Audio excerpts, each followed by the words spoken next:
Hi friends, thank you for your patience. I'm back. Had to do some laundry, talk to my mom about stuff. So, I'm here.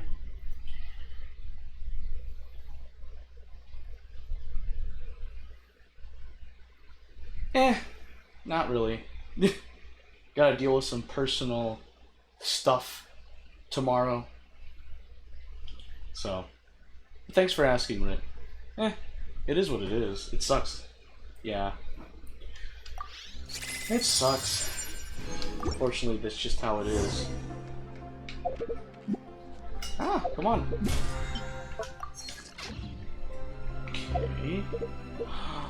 Oh yeah, there's a lot of stuff because I didn't do stuff yesterday. I did do my dailies though yesterday, so there's that. What do we got here? Notices. Natlin Live Symphony. Oh. And then, what's with the events? What do we got? Initial top-up bonus reset after the Genshin Impact version 5.0 update. Each top-up level of Genesis crystals in the top crystal top-up pack page will be reset to provide a double bonus for the first top-up. Oh, okay. We can't see. Oh, shoot. Thanks for the call-out, Rit. Oh my gosh. It's been a long day.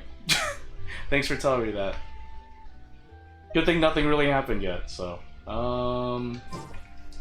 let's go ahead and do the Hosini amplifier. We'll do this one. Oh shoot, two more. Okay, yep. Collection high energy elements. It appears that the conditions prevalent in ordinary environments are entirely insufficient to test the limits of the Hosini amplifier. High energy testing should be undertaken next.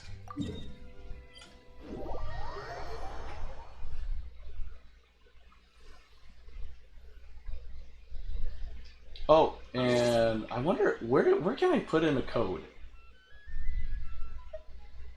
Is there a place? Hold on. There's version highlights, feedback, survey, special event, community. Oh wait, probably in settings.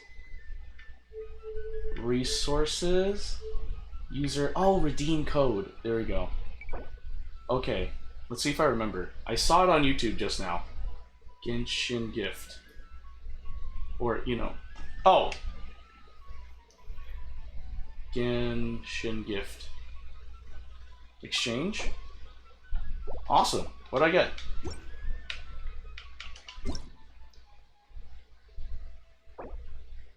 Oh, it'll probably take a bit. Oh well. Alright, let's go ahead and do this. Because I want to play some Zenless Zone Zero.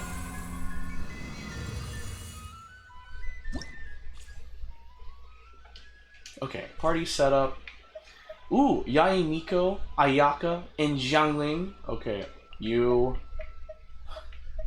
No short stream today? Yeah, it's not going to be a short stream. It's going to be a decently long one, hopefully. Occasionally I'll have to come back and forth because I am doing laundry, but... Other than that, it shouldn't be too short. So, yeah! Because, like, the only times I really have, like, what? Oh, oops. I don't need Bennett. I need Gami. The only times I really have to do short streams is like Monday and Thursday because I don't have time between work and going to the card shop to do a long stream. So, yeah. Each party must have at least one character. Oh my gosh. Button inputs are a thing. Okay. You.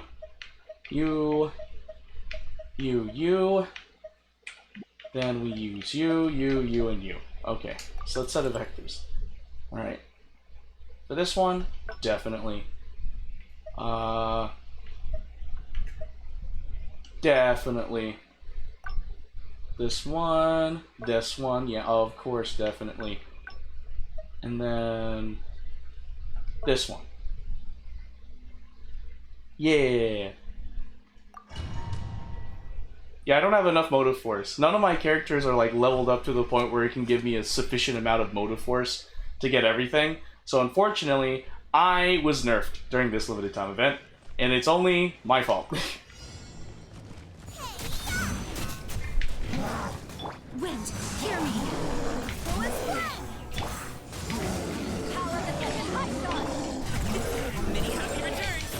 Many happy returns.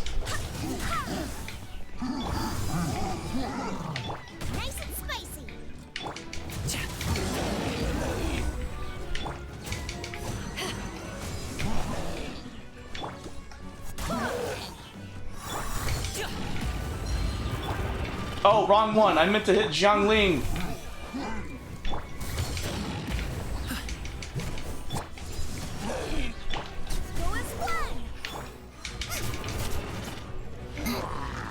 Ah, no! That really hurt. I ran out of stamina. That was not good. Mighty mythical beast. You're toast. Oh! There we go. I swear by my sword. Nice and spicy.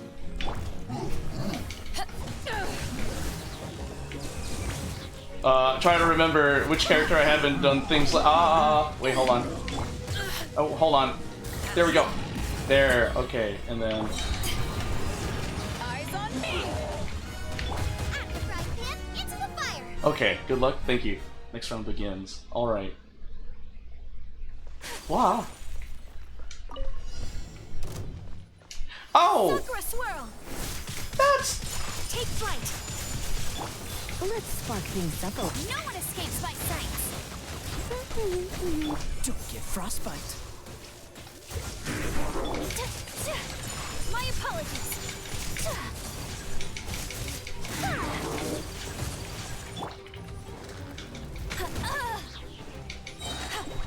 Let it rain.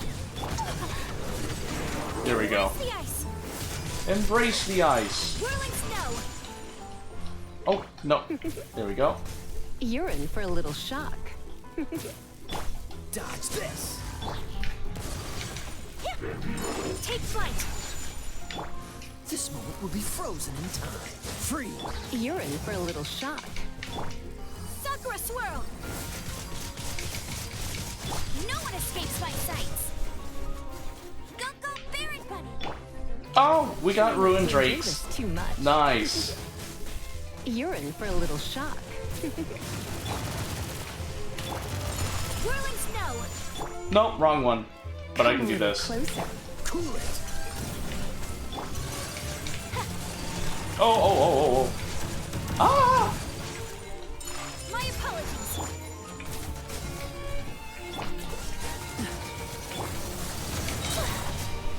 Oh, wow.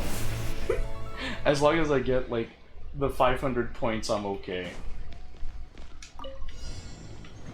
Okay. Right now. What was that? Electrospectre? Oh, okay. Right here. I'm always watching. Time to testify. Emerge. Right now. Seize the skies. Yeah. Scatter. Skyward. Skyward. Yeah. Scatter. Skyward. Scatter. Yeah. Skyward. Yeah. Scatter. Skyward. Skyward. Scatter. Yeah. Scatter. Skyward. Skyward. Scatter. Yeah. Scatter. Oh, wait, is this a Nemo? Oh, probably. Oh, shoot. Emerge. Right here. Right now. Hunt them down.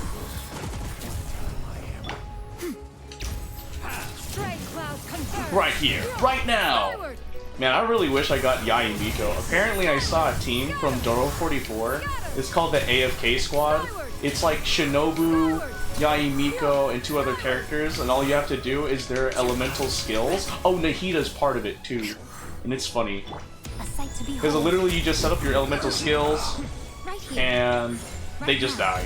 And you just do nothing. Make way for the attack. It's really funny. Yeah. Scatter. Oh, wow, really? Scatter.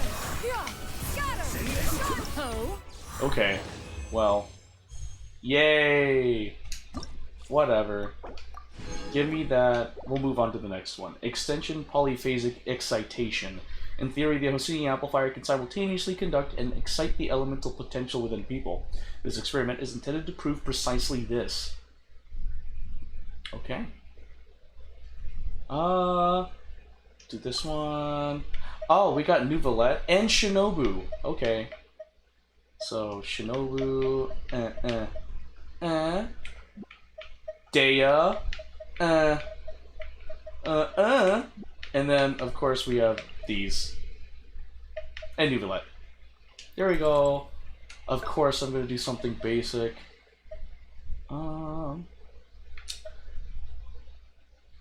This one, and then I'll do this one, followed by this one, and then we'll go.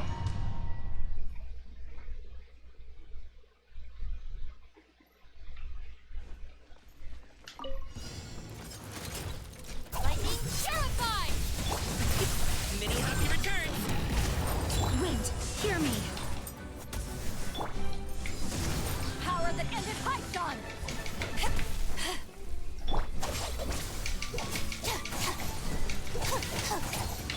Congratulations. Forest Flag!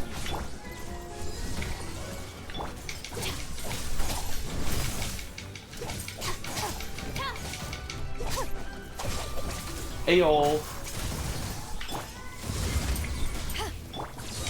Out of my way!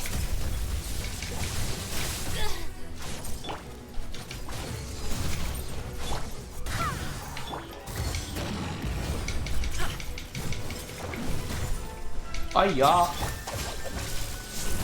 Whoop. Man, I never was good at the battle portions.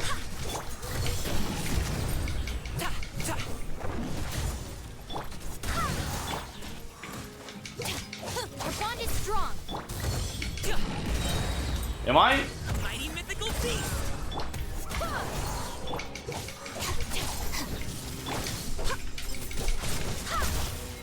Forest Flag! Oh, wow. Eyes on me! I'll settle this! Dang, I didn't even get a single point. That's embarrassing. I didn't get a single point in round 1. Wow. Alright, Data. Help me get some points. Let's get it on! Gloves off!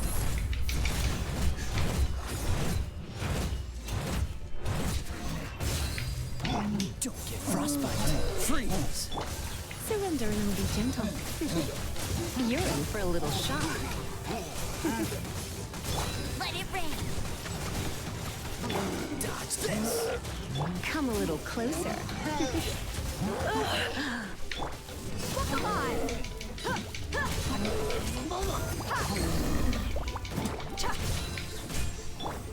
Bet you can't keep up.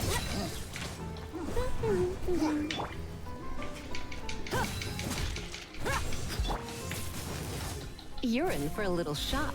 Come a little closer. You're in for a little shock. Ow. Let's get it on! Hi! No one escapes my sights! Get him! You're dead meat!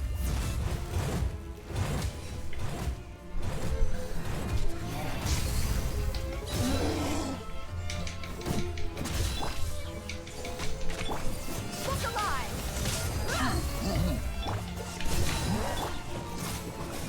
Come a little closer. No escape! Not so hard! This moment will be frozen in time. Alright. At least I got some points in that one. 148. Gotta love it. Skyward! Be sanctified. Silence.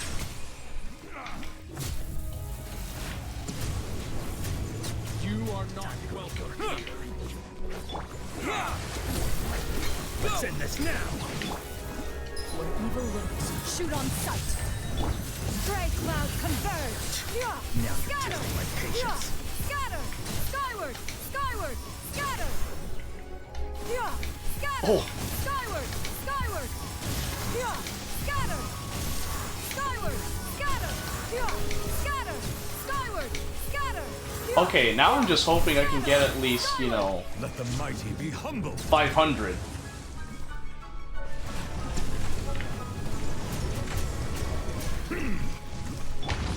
Time to testify.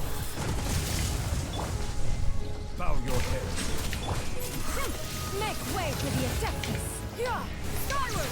Scatter! Oh shoot, come on. Scatter! Alright, okay, that's what matters. At least I got 500. Scatter! Skyward! Skyward! Scatter! Scatter! Skyward! Scatter! Skyward!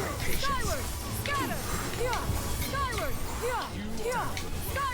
Stray cloud converge. 720. Whatever. Scatter. Skyward. That's whatever. Yay! At least I got something. Yeah, I'll leave.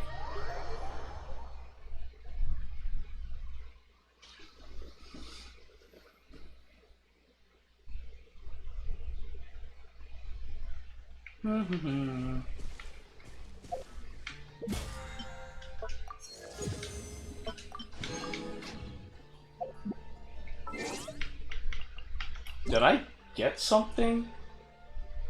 You code redeemed. What did that give me? What did it give me? Huh?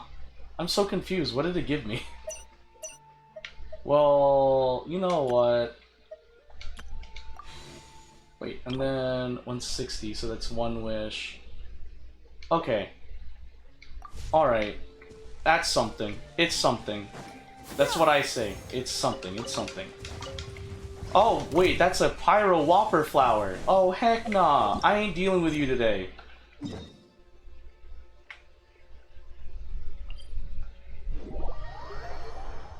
Coward? Heck yeah, I'm a coward. I have bad memories associated with Whopper flowers.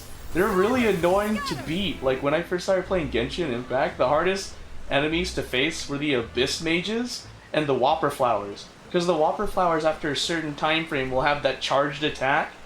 And if you don't have the right elemental reaction, then it just pops off and you kind of die. I was such a noob back then. I know better now, but I'm still not as good as I was back then. I'm better, but still the same amount of just ignorant playing, you know? Like, you guys have seen, like, my roster of Genshin characters. They're not leveled up. Like, I actually took the time to level them up once. And even then, they're like, most of them are like level 20s. Like, let's face it, folks. So, that's why when I started Honkai Star Rail and Zen is low and 0, I'm like, okay, I'm gonna do the smart thing and level up beside my ranking up, so that way I don't have an issue with fighting like I did in this game. Because if you guys remember back then, if you guys were here before I actually took the time and effort to research things about this game, I literally... what is it? I literally had to do, I think, about like 2 to 4, like probably a full month of just grinding for materials so that all my characters could be competent. Like, I kid you not, that was a thing. Oh, I know I said only commission quest, but it's right here. Wait, Blubber Beast!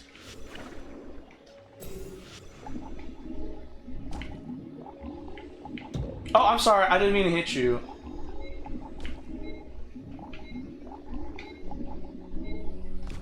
There we go. It was right there, I had to do the challenge. Probably have so much... There's another challenge! Guys, listen. Guys, listen. Activate all resonance points. Hold to release the Blubber Beast sonar. Oh!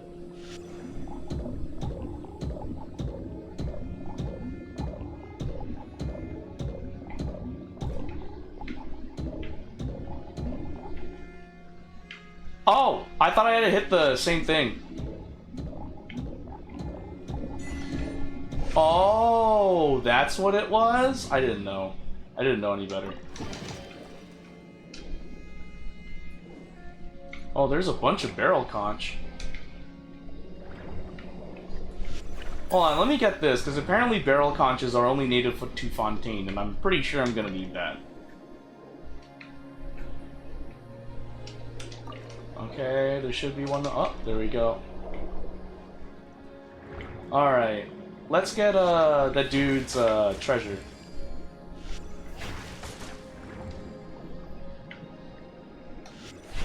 Oh shoot. Cursed seagrass.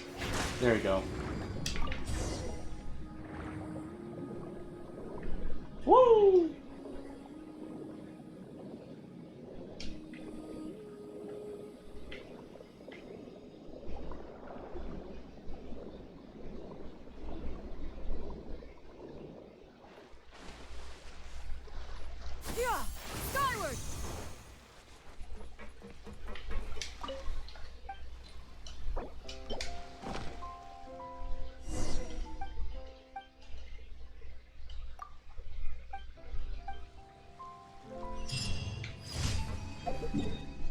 Okay, and then we got that one.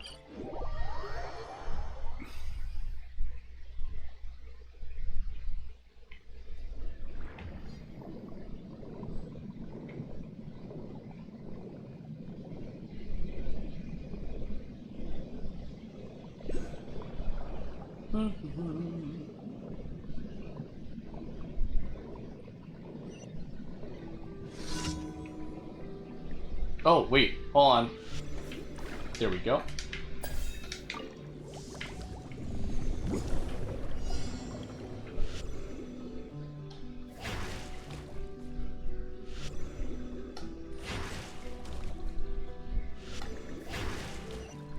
Yay! That was quick, okay. Next, we have you! Is this the Hilly Trail Tower commission quest? Oh, by the way, guys, I know I've said it before, but I didn't, like, add any oomph to it. But, like, yeah, no, I have unlocked everything that needed a story key. So now, I can store up story keys for future story quests and hangout events. It's really cool. Whoa! Increasing danger! Seize the skies. I just need to destroy these.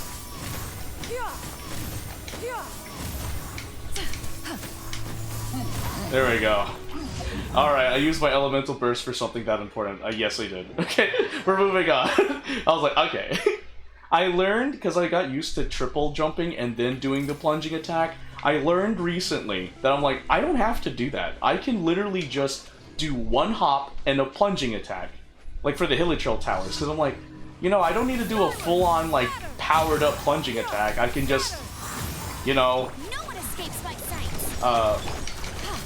what is it? I can just, you know, hit it a little bit, so I don't make my life any harder than it needs to be. Because when I did do the 3 jumps, I end up like homing in on something not related to the Hilly Trail Towers. So I realized just now, like you saw, I just one hop and a plunging attack, so that way I can just get the job done. Okay. Whoop. Thanks for your goodies. Okay.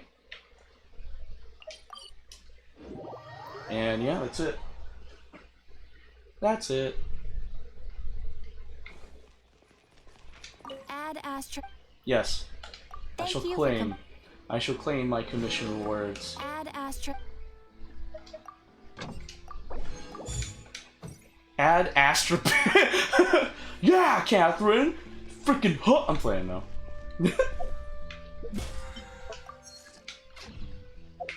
Okay, let me check. Alright. Alright. Okay. So, oh, no, I was in the right area. Oh, that's right. We didn't do, hold on. Because you guys know I love women. So, alright. The only girl left is Lynette. Okay, gotcha. Checks and cats. Let's begin it. I think Lynette was like one of my first ever hangout event unlocks. A decision. Go to Hotel de Boer. Okay. I guess I'll go this way. I wonder, I think Lynette is Lynette one of the newest hangout events? I want to say she is because she's in Fontaine, which is the newest place. Because all these other characters are from all the other nations. There's only one character from Fontaine in the hangout event status. Skyward, scatter. Hey Lynette, what are you doing? Are you doing something that is related to the House of the Hearth? Is that Lynette with a little kitty? Meow. Approach stealthily. Aw, the cat is a bow. Oh, it's you. 1 second. Now activating chat mode.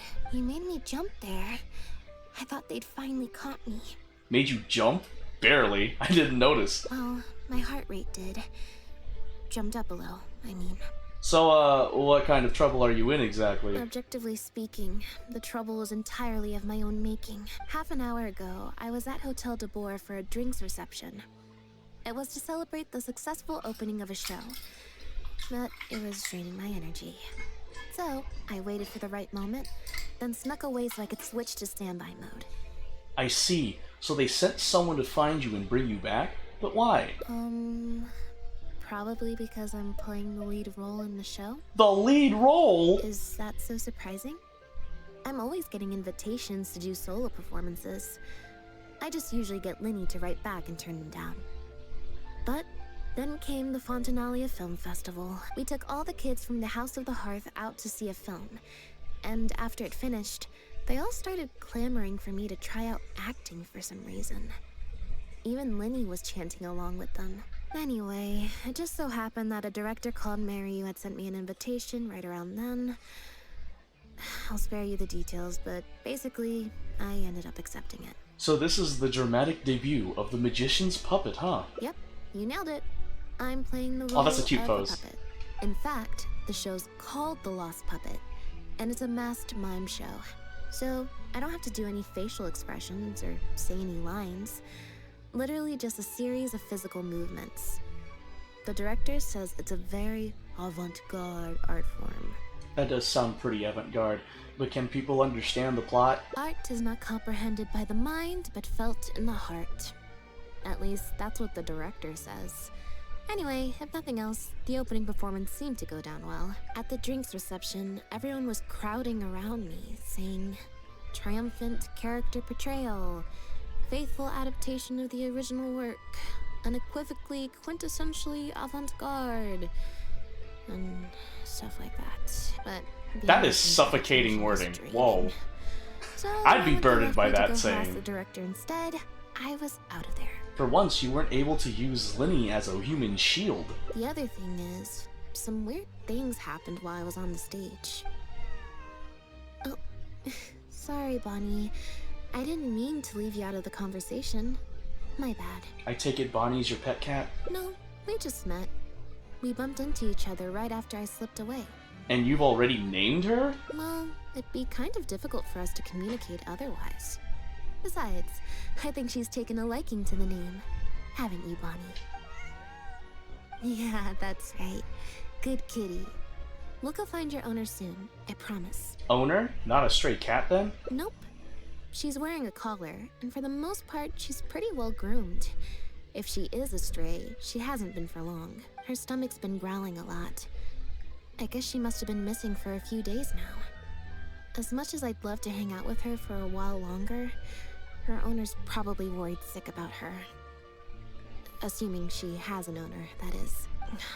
But the reception... I should probably show my face there again at some point, even if it's just to make excuses and leave again. Decision time. Is this a tough decision for you? Well, I just find it exhausting, thinking through all the different ramifications of different choices and so on. That's more Linny's area than mine. So, unless it's something really important, I usually just leave the decision-making to him. But for once, he's not here when you need him. Bet that doesn't happen often. It's fine. He got Fremonade to make me a little something for just this situation. Poof! A photometer. What's this? It looks pretty over the top, I know, but it's essentially just a box of cards. He kept the design simple, so it'd be harder to break. The way it works is, I pick a card at random, then look at the number on the card. And how does that help you make a decision? Well, for example, if the number on the card is 5 or higher, I help Bonnie find her owner. If it's less than 5, I go back to the reception. Simple and straightforward. I just have to believe in the bond between me and my cards, and my fate... Sounding will like reveal Yami itself to Yugi me from in Yu-Gi-Oh, numerical bro. form. At least, that's what Linny said. Anyway, I guess I'll give you a demonstration. As Lynette attempts to draw a card, the device emits a horrendous grinding I sound. didn't like that. Was I using it wrong? Maybe if I just... Wow. Clearly, there's some design flaws to iron out. I'll have to let Fremonade know. I feel like maybe this wasn't a design issue. Let's see... Which card did I get? 4. Less than 5. So that means no helping Bonnie. Well, The cards fell on the ground though, so I don't think it counts as fate. Lynette, oh my If you want gosh. to get the right answer, you have to let fate decide. Also something Linny said. So, to put it another way, if picking a card up off the ground is how to not leave it to fate, then that means it must be the wrong answer. I think what Linny really meant is sometimes you have to accept the answer you didn't want. Or why don't you pick a card?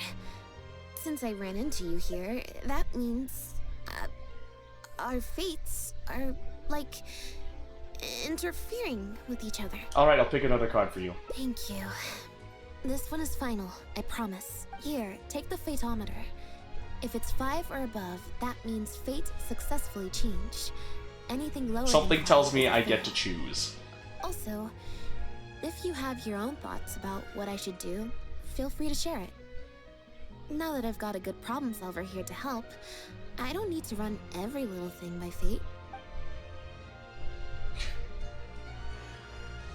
Oh shoot, you can leave this to chance?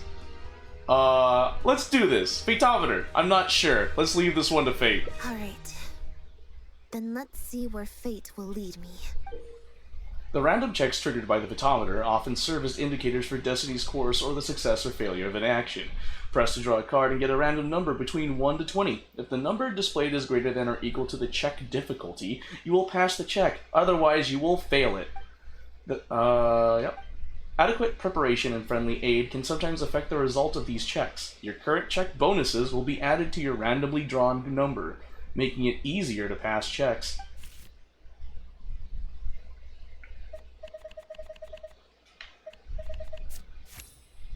This is just like Cloran's story quest. So we're looking for Bonnie's owner? I have to ask about this deck of cards. There's 20 cards in total, numbered 1 to 20.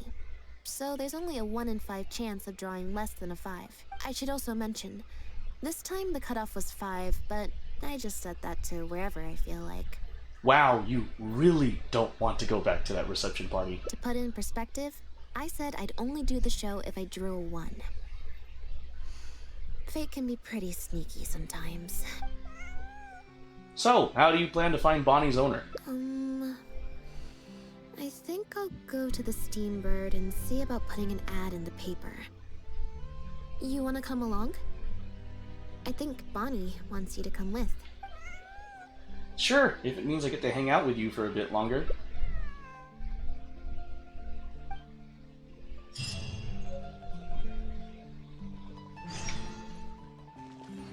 We have the Fateometer peoples. Skyward! Yeah!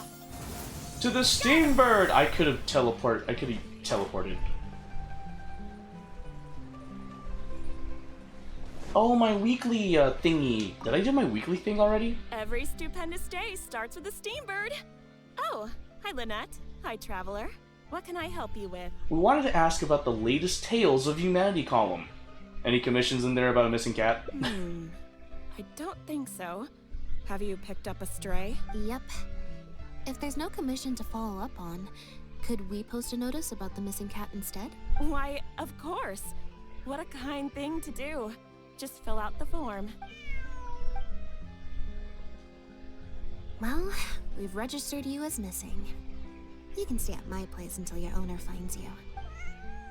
Also, I just wanted to say thanks for keeping us company for so long. Well, I should probably head back to the drinks reception. Hopefully most of the people have left by now. If you've got some time, you should stop by my place tomorrow to see Bonnie. There's a nice cup of tea in it for you. Looking forward to it. Alright, see you then.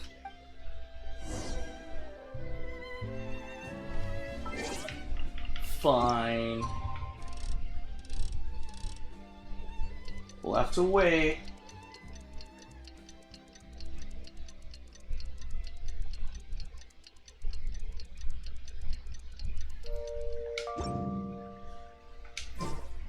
Oh, I got some achievements.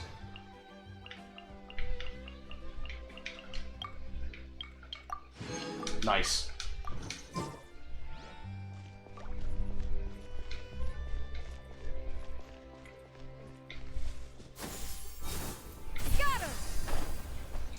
yeah, this is where the House of the Hearth is. Huh? I believe this cat belongs to me. I already told you, this isn't your cat. Just take a breather, you two. What's going on? Oh, you're here. As you can probably see, you'll have to take a rain check on that tea I promised you. At least for now. This is my friend's cat.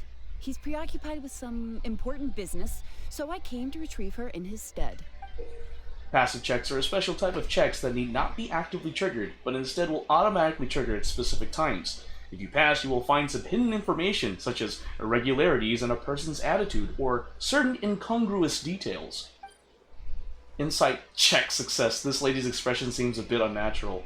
The way she speaks is loud and authoritative. It's like she's deliberately using her tone of voice to dispel any doubts about her integrity. No.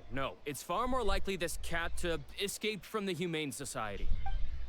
How about we let Bonnie decide? Bonnie? That's the name I've given her in the meantime. Animal handling. Let's see who Bonnie decides to approach. Oh shoot, an 8? Bro, this is Dungeons and Dragons. Okay, 19, baby! Bonnie happily runs up to you and begins to weave through your legs. Well, this complicates things. It seems she quite likes me. This is no way to tell who her owner is. I told you before. This is my friend's cat. It's normal for her not to trust me. Listen, I'm the director of the Humane Society, okay? We've got so many strays, dogs, cats, you name it. I'm not even the one feeding them most of the time. You can hardly expect the cat to recognize me. Then how are you so sure she belongs to you? She just looked somewhat familiar, so I came to check, just in case. If she turns out to be one of ours, I'll take her back. Simple as that. Even if that's not the case, the Humane Society could still take her in, if no one else comes to claim her, that is. What's the Humane Society? We're an organization that specializes in rescuing and sheltering stray animals. We've been in business for several decades now. I'm Bernard, the current director. The Humane Society. Huh. The name sounds familiar. I remember hearing good things. You're the one in the Quartier Lyonnais? Yes, that's the one. Anyway, if it's not too much trouble, could I possibly take a closer look at the cat? If it turns out I really am mistaken, I suppose that means the cat belongs to this lady here. She would be the only remaining option after all. It belongs to my friend. With us here to keep watch, it should be fine. Go on, Bonnie.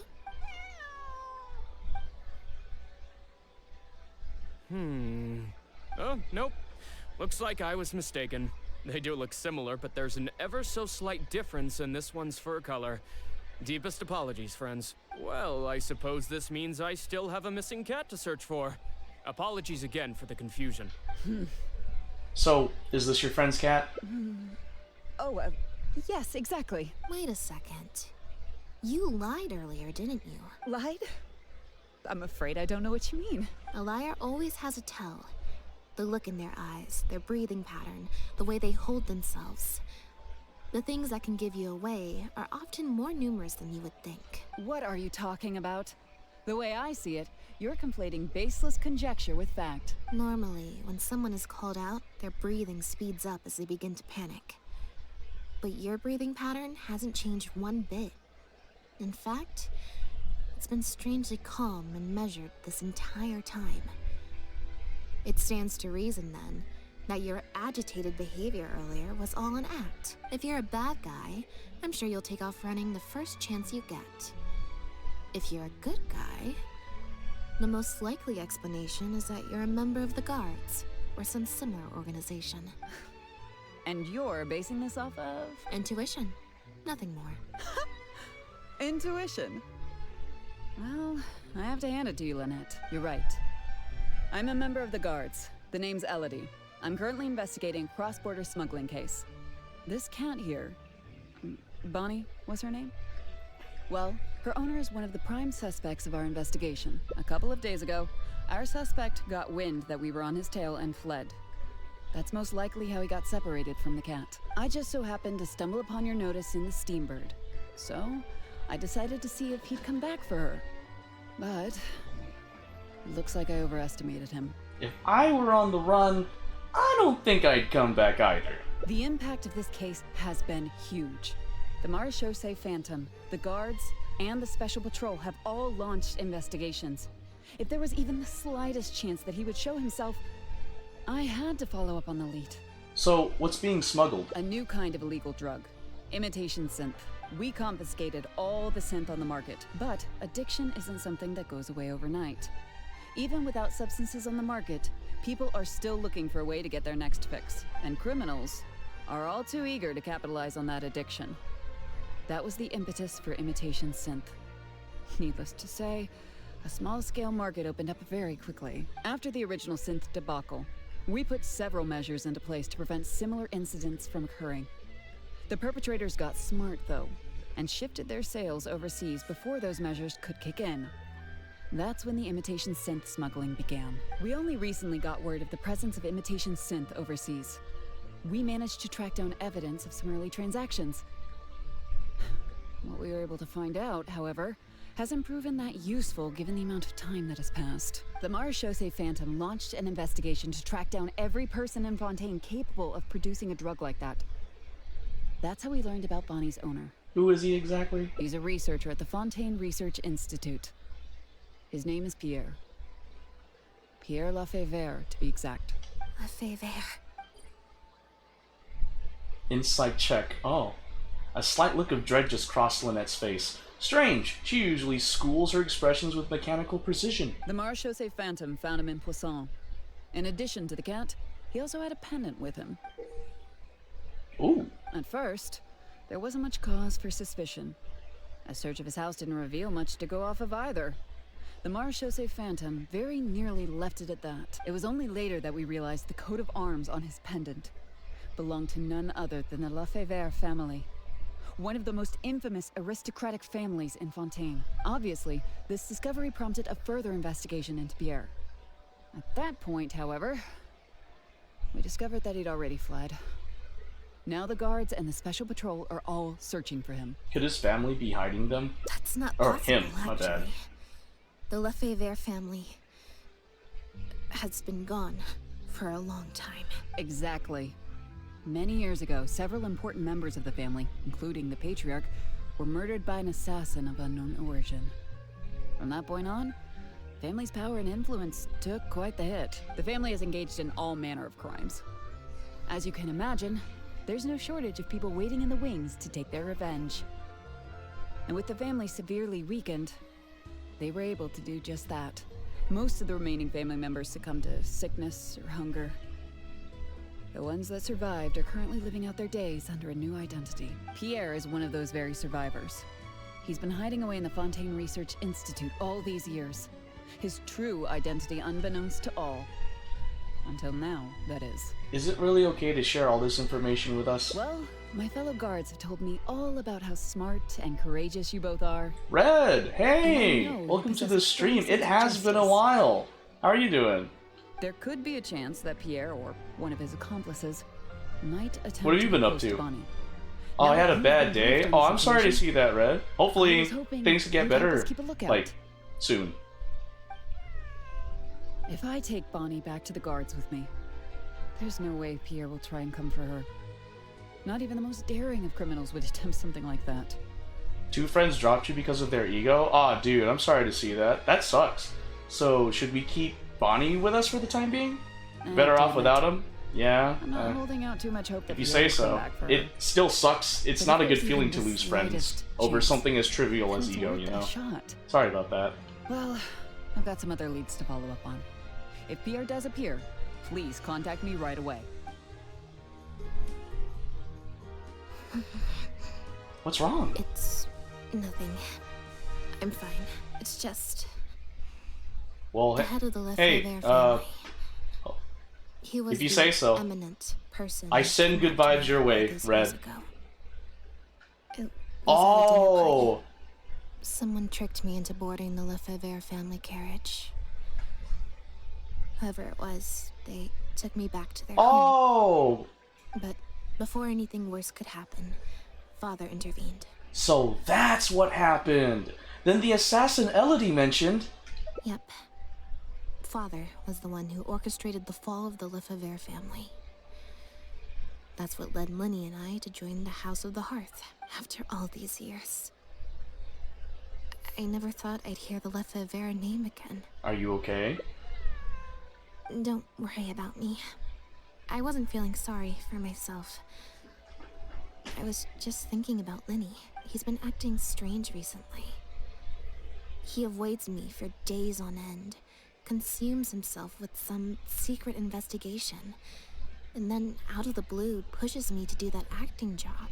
Thinking about it now, it's almost like the one I drew from that deck of cards was part of his plan all along. He must have asked Fermine to help him out. In any case, I know he's hiding something from me. He's really pulled out all the stops this time. You think he knows about Pierre? It's very possible. I'm sure he tried to send me away because he was afraid it would bring up some painful memories for me. Even after all these years, he's still as overprotective as ever. You'll have to help me teach him a lesson if we run into him along the way.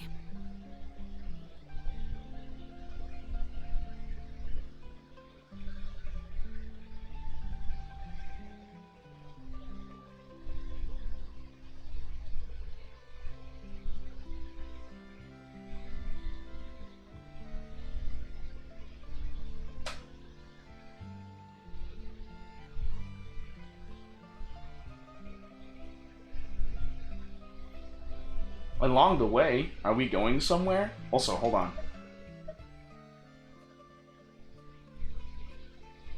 Oh, I didn't read that. Possible. Oh, it wasn't necessary I'm sure though? he I tried thought to she send me finished that because he was afraid memories it for would me. bring up Oh, some shoot. Painful memories for me. It wasn't necessary though. Gotcha. Alright. Yep. I want to head to the Fontaine Research Institute to learn more information about Pierre. Just let me activate search mode and then we'll head out. Who knows? Maybe we'll run into Lenny along the way. Are you trying to help out Lenny with his investigation? Or are you trying to prove yourself? A little bit of both, perhaps. For the most part, though, I just have the sense that something's not right. Something isn't adding up about Pierre's story. I'm just not sure what. I also want to know what secrets he's hiding. Sometimes you've just got to take the bull by the horns, right? Bonnie Okay. agrees. I'll write a letter explaining everything to the crew. Once that's done, we can head out.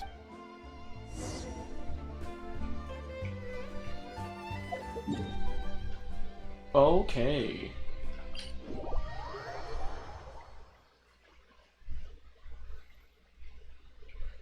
Boop, boop, boop.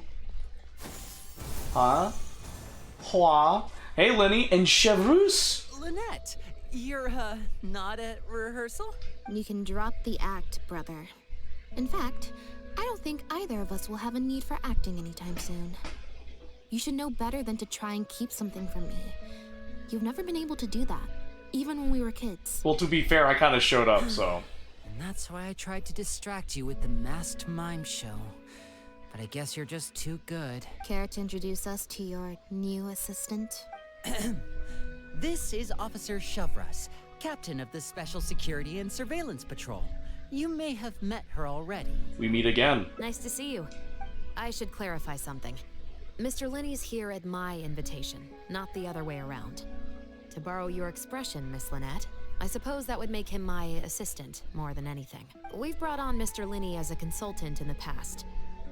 He was instrumental in helping us crack a case involving a perpetrator who used magic tricks to commit crimes. I was hoping he'd be able to provide some valuable insight this time around as well. Are you here because of the Lefebvre case? So you've heard everything then? That's exactly why we're here. There's always been questions surrounding the fall of the Lefebvre family. Some people even believe the House of the Hearth was involved. Whoever was behind it all was extremely cautious. They didn't leave a shred of evidence. This very fact, however, leads me to believe it was indeed the work of that Harbinger.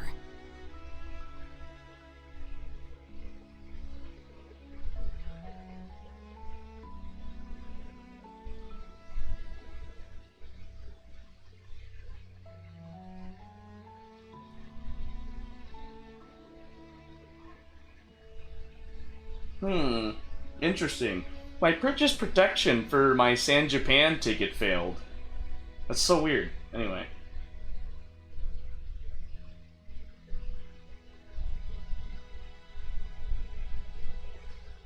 Oh.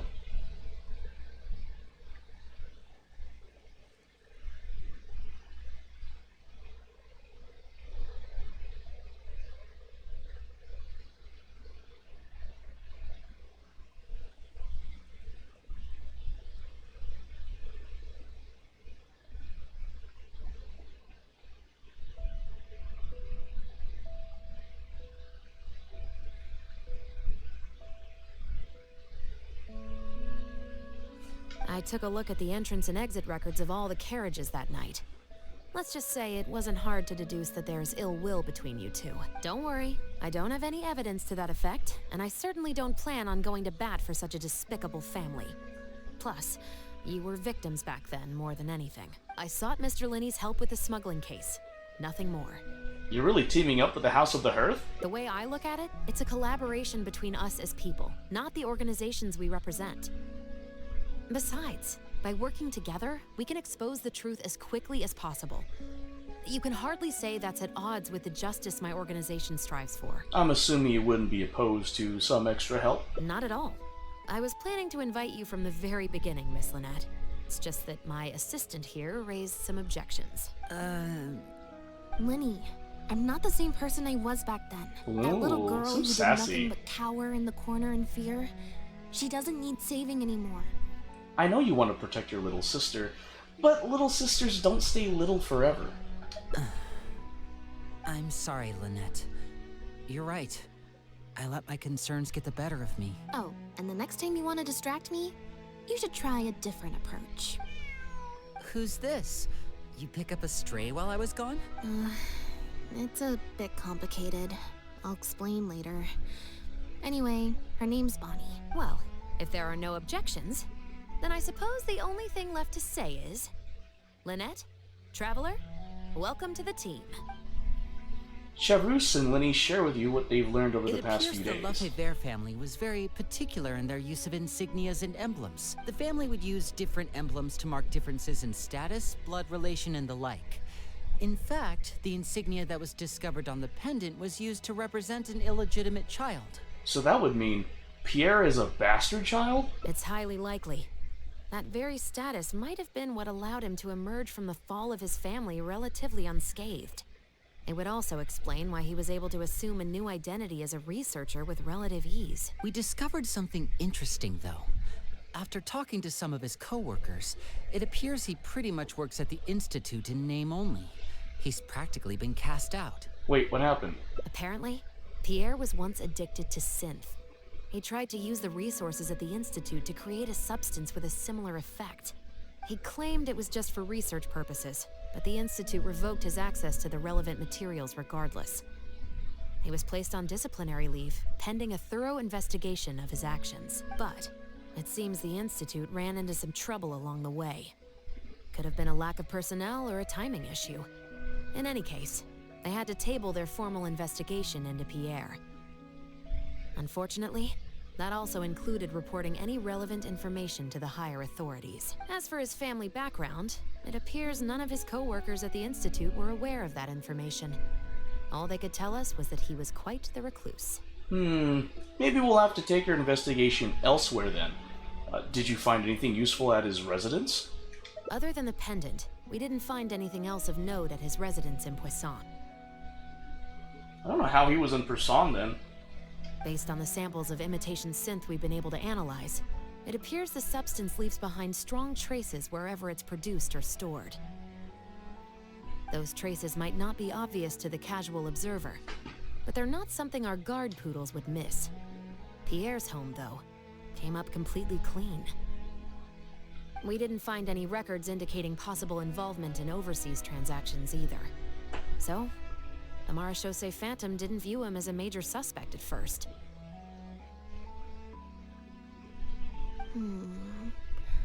Maybe he had a separate, dedicated area where he made the imitation synth.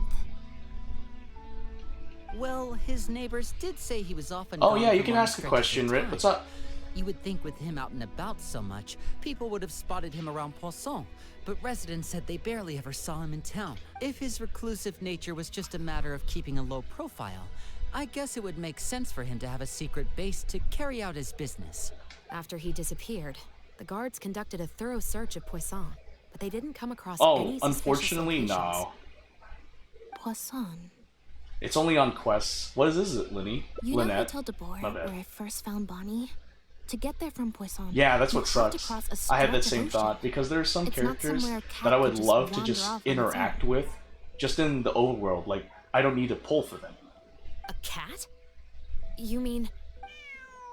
Bonnie is Pierre's cat. Oh, that's right! When the Marechaussee Phantom first tracked him down, I remember there being something about a cat in their report. So this is her? From what we've learned about Pierre's habits, he doesn't seem like the type to venture out without a purpose. So what you're saying, Lynette, is that Bonnie couldn't have gone missing in Poisson. If that's true, then... She must have wandered off only after Pierre brought her to his secret base. Exactly. Bonnie might even know where it is. Wait, you think the cat can lead us there? But she's not trained like one of our guard poodles. How is she supposed to understand what we want her to do? I can give it a go. Meow. Meow meow. Oh! Shoot, I was close to failing. Whoo! Bonnie seems to understand what you want her to do. She flicks her tail and meows loudly, and goes in Near the direction. coast, the beach, and beneath the cliffs. The place we're looking for is most likely north of the court of Fontaine. Well, I've certainly never taken a witness statement like this before. Well, if it works out, maybe it's something worth getting used to. Cats and humans are actually pretty alike. When it comes to communication, most of what we want to convey can be accomplished through body language alone. But humans tend to rely too much on speech to ever take advantage of that fact. Of course, body language has its limitations. You're not going to be able to get across anything too complicated. The important thing is that we now have a lead. Let's try and find a place that matches the clues Bonnie gave us.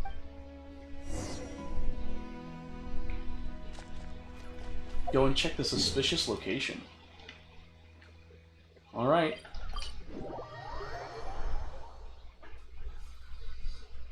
Alright. I will, like, be back. I need to do laundry and get a refill of water.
That was one load done. I got 2 more to go. Anyway, might as well send a friend request to Force on Genshin. Can I?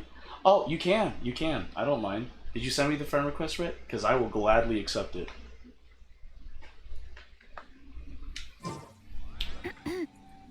Not yet? Ah, gotcha. I'm back from laundry.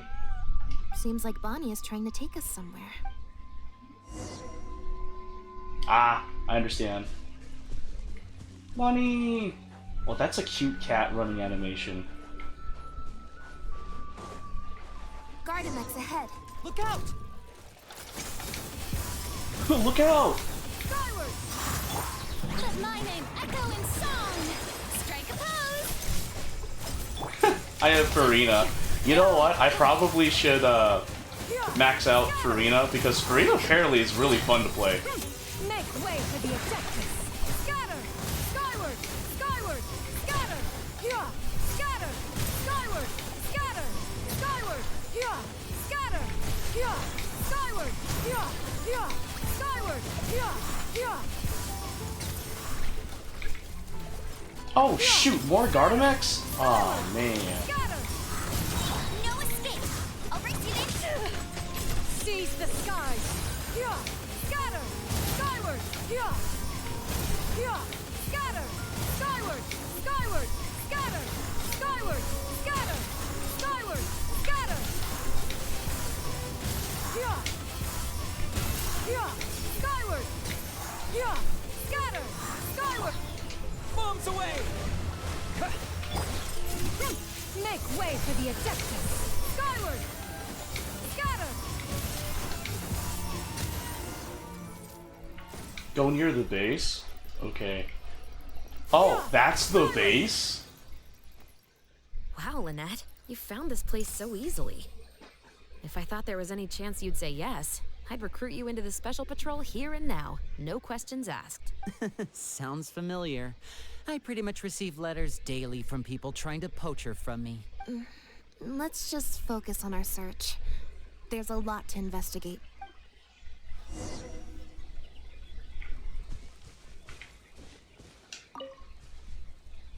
Aha! Just as we thought. This is where the imitation synth was being made. These bottles and jars, they're all imitation synth? Looks like he's got more than just imitation synths stashed around here. In addition to the raw materials needed to synthesize the substance itself, there's a large quantity of cleaning agents and a few drugs I haven't been able to identify. These cleaning agents are likely used to dispel traces of the substance, like its smell. The Special Patrol did some digging into imitation synth. Our records indicate that it's very difficult for ordinary people to detect traces left behind by the stuff. I'm sure that was the case for Pierre as well. It must have taken a considerable amount of time and skill to ensure all those traces get washed away. But what are these other drugs for? Knocking you out. Dunna! Like Tibet's version of chloroform. Chloroform? The material whatever. these bags are made of, it's quite rare. Doesn't it look similar to the material used for your magic pockets? It's the very same, actually. Romaritime flower fiber. But there's something special about the composition of these bags. I took a closer look, and it appears they're not only waterproof, but also corrosion and leak resistant. Even the strings look specially designed to keep the bags closed nice and tight. I came across some bags made of the same material just now, but they were much smaller and thinner. From the look of them, they seemed far less durable as well. So, kind of like one of those small sealed bags. Very similar, actually. Normally, it would be easy for a guard poodle to sniff out the imitation synth, but if it was sealed away in a bag like that, it might be possible to elude detection for some time. But what could these big bags be for then?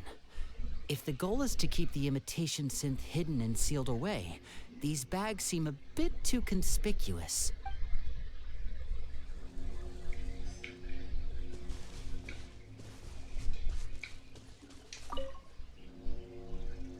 When the Marechaussee Phantom searched Pierre's house, there was no sign of these barrels, right? He must have moved them, but carrying them all the way out here would attract way too much attention. You're right. That doesn't seem like his way of doing things. How did he get them here then? Examine the barrels. The barrels show signs of water damage. Dried up water stains can be seen around the circumference of the barrels. There seems to be a pattern to the location of the water stains. For some reason, they appear to be limited to the lower half of the barrels. The lids don't seem very tight, leaving sizable gaps around the edges, but there doesn't appear to be any traces of water inside the barrels. Only the lower halves of the barrels appear to have been submerged in water. Based on the various ingredients we've found, this appears to be where Pierre was cooking up his imitation synth. It looks like he used a special cleaning agent to get rid of any residual traces of the substance on his person before he left. That's how he was able to get past the guard poodles. That's why the Marushosei Phantom didn't find anything suspicious in his home. So then he transferred the imitation synth into small sealed bags and took it somewhere else for the drop-off. No. I don't believe our suspect is the kind of person who'd go around carrying incriminating evidence with him. That would potentially create too many eyewitnesses. The cleaning agent and the sealed bags might get past the guard poodles. But if a member of the public or even a guard on patrol happened to see him during the drop-off, a quick search would reveal everything. That's still a very risky operation. What about if the drop-off happened at sea? There'd be no one around to see him. The barrels we found were wet around the base, but the top half was dry. As if they'd been standing upright in the water. If you put a barrel in the water, it will normally float on its side. Unless it's heavily loaded, in which case it'll sink. So he must have used something to tightly seal big bags full of air, turning them into airtight flotation devices. Yes. With flotation rings around the body of the barrels, they'd stay upright in the water. And then he could afford to load them more fully. You think he used floating barrels? I suppose if he acted at night, when there are very few other boats around and visibility is low, it's a valid theory. We can't rule it out. But then, wouldn't the barrels be carried off by the waves or the currents? How would the person doing the pickup know where to look? Barrels that could float away and get lost at sea. Sounds difficult to keep in one place. Kind of like certain pets. Traveler, can you come take a dip in the sea with me? Oh, I have a well, feeling Lynette. that somewhere down there, we might find some rope.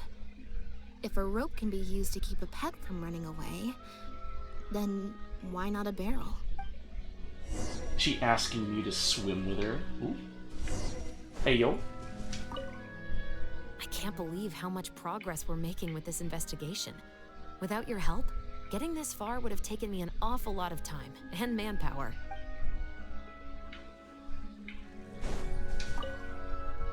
It's rare to see Lynette in serious mode. I wonder how long she'll keep it activated for. Making it sound like Lynette's a automaton.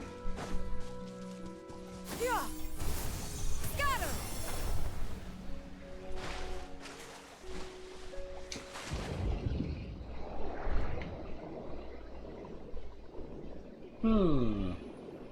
This isn't Thalata place. Submarine Canyon.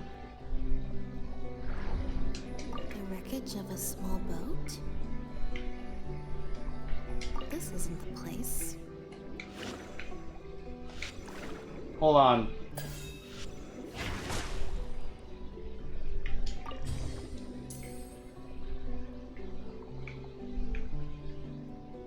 There anywhere else? Must be on the outskirts. Oh, found it. There seems to be something odd over there. Got it. Time to go up and report.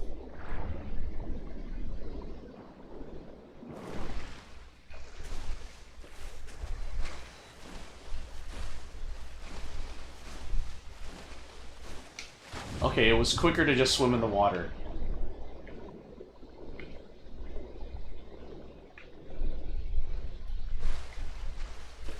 Yeah. Skyward. Scatter.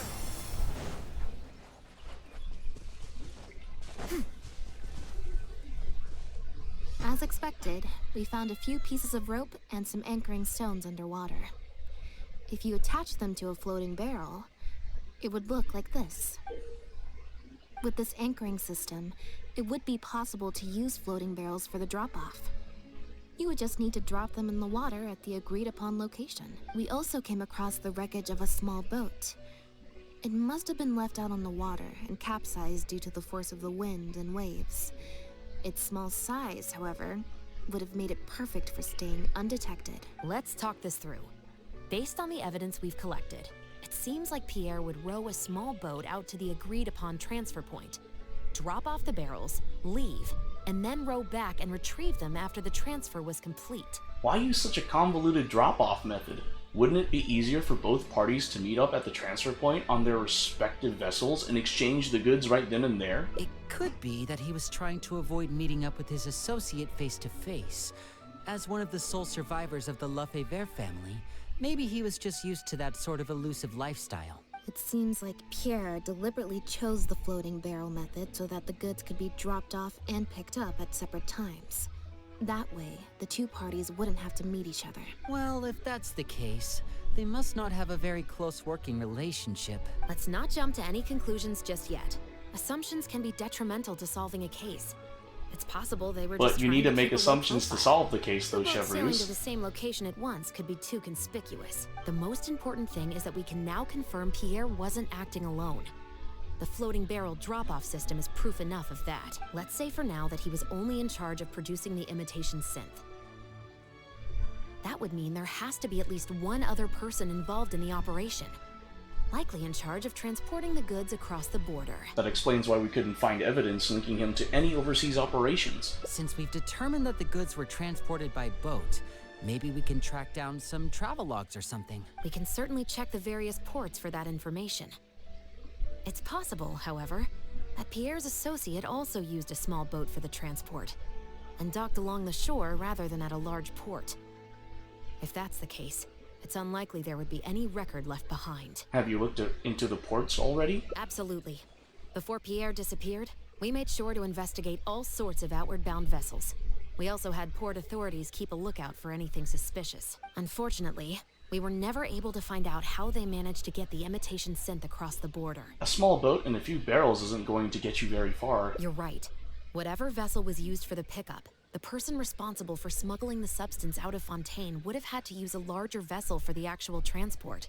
That's the only way they would be able to smuggle on a large enough scale to make a profit. They must have found a way to disguise the imitation synth to clear port inspections. Well, even if we can't find any travel logs, we can still search for other clues. Exactly. We can't let any opportunities slip through the cracks. Although, given the amount of ports that could be involved, we should probably split up. I'll run home and ask some of my brothers and sisters to try and dig up some information. I should also head back and update my platoon on our progress. I'll grab some reinforcements while I'm at it. Lynette, Traveler, why don't you head to Lumideus Harbor and see what you can find out? All right. Come on, Bonnie. You too. The cat is now the accomplice against his master. Uh-oh. Alright, Lumideus Harbor it is. I've only been there a handful of times, so...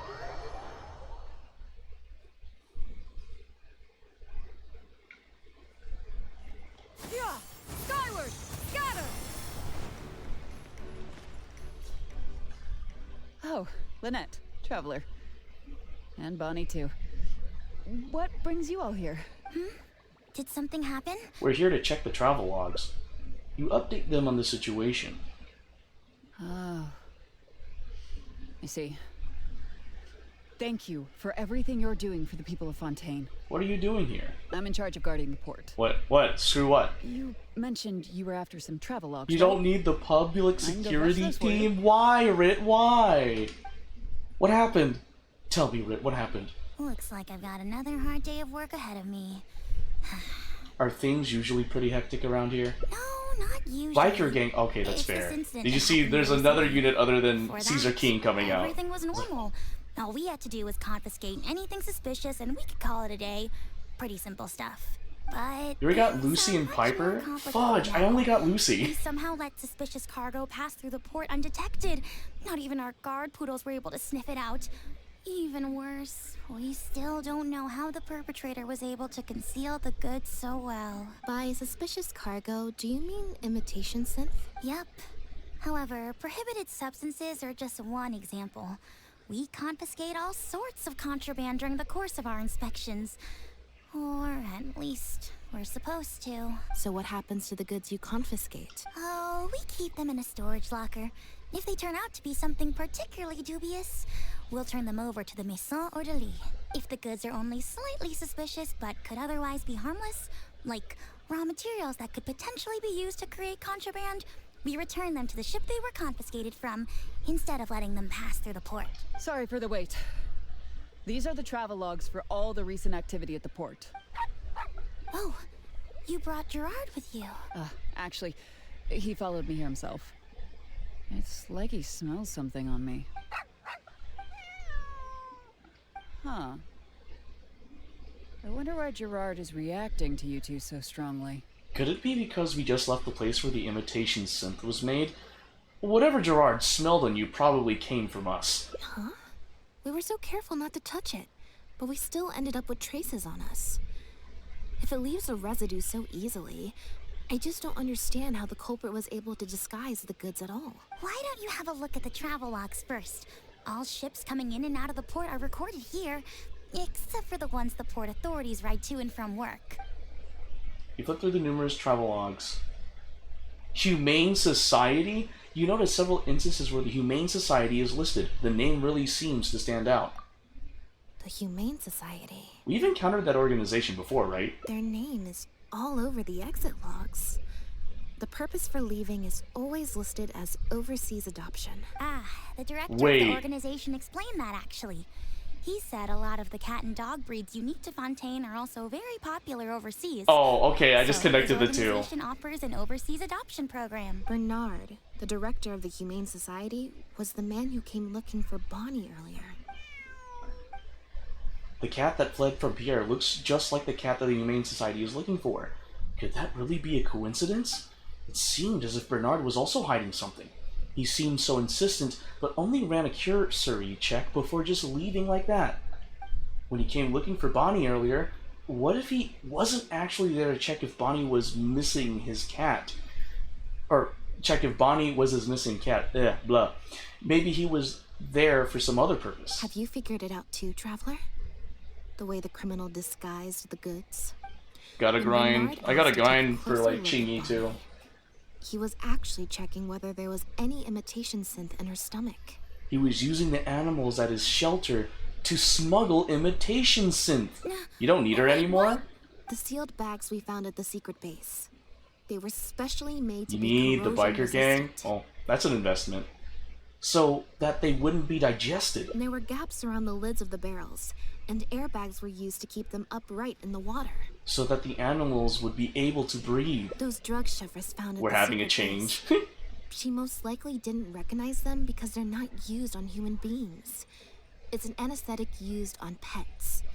The perpetrator must have given it to the animals. So that would keep still in the floating barrels. Pierre must So have that made they- the animals swallow the sealed bags full of imitation synth at his secret base.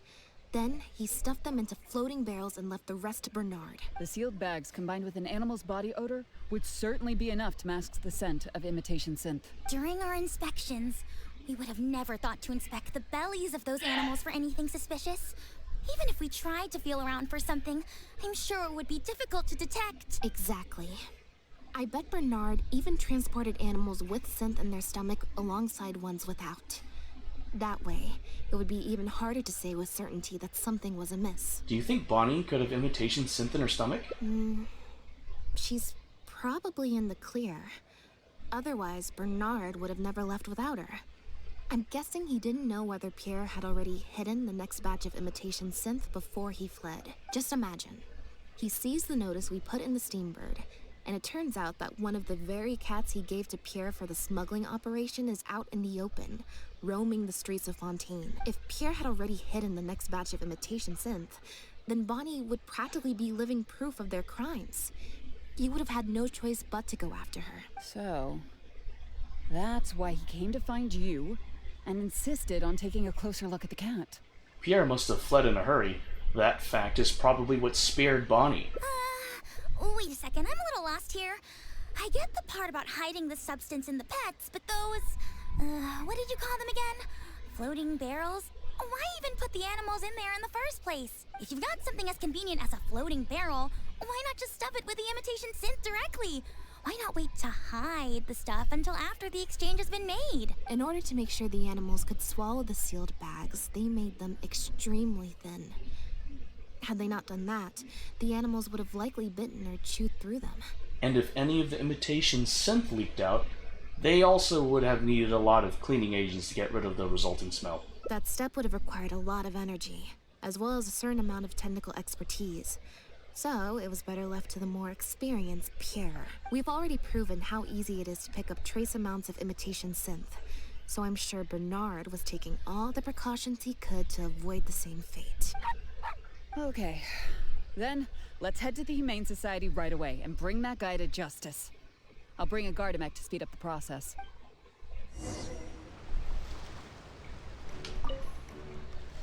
Sorry, but I can't go with you. Surely you'll be able to handle him, what, between Elodie's Gardamek and all three of you? Oh, Lumidu's Harbor has a nice, cheerful background music.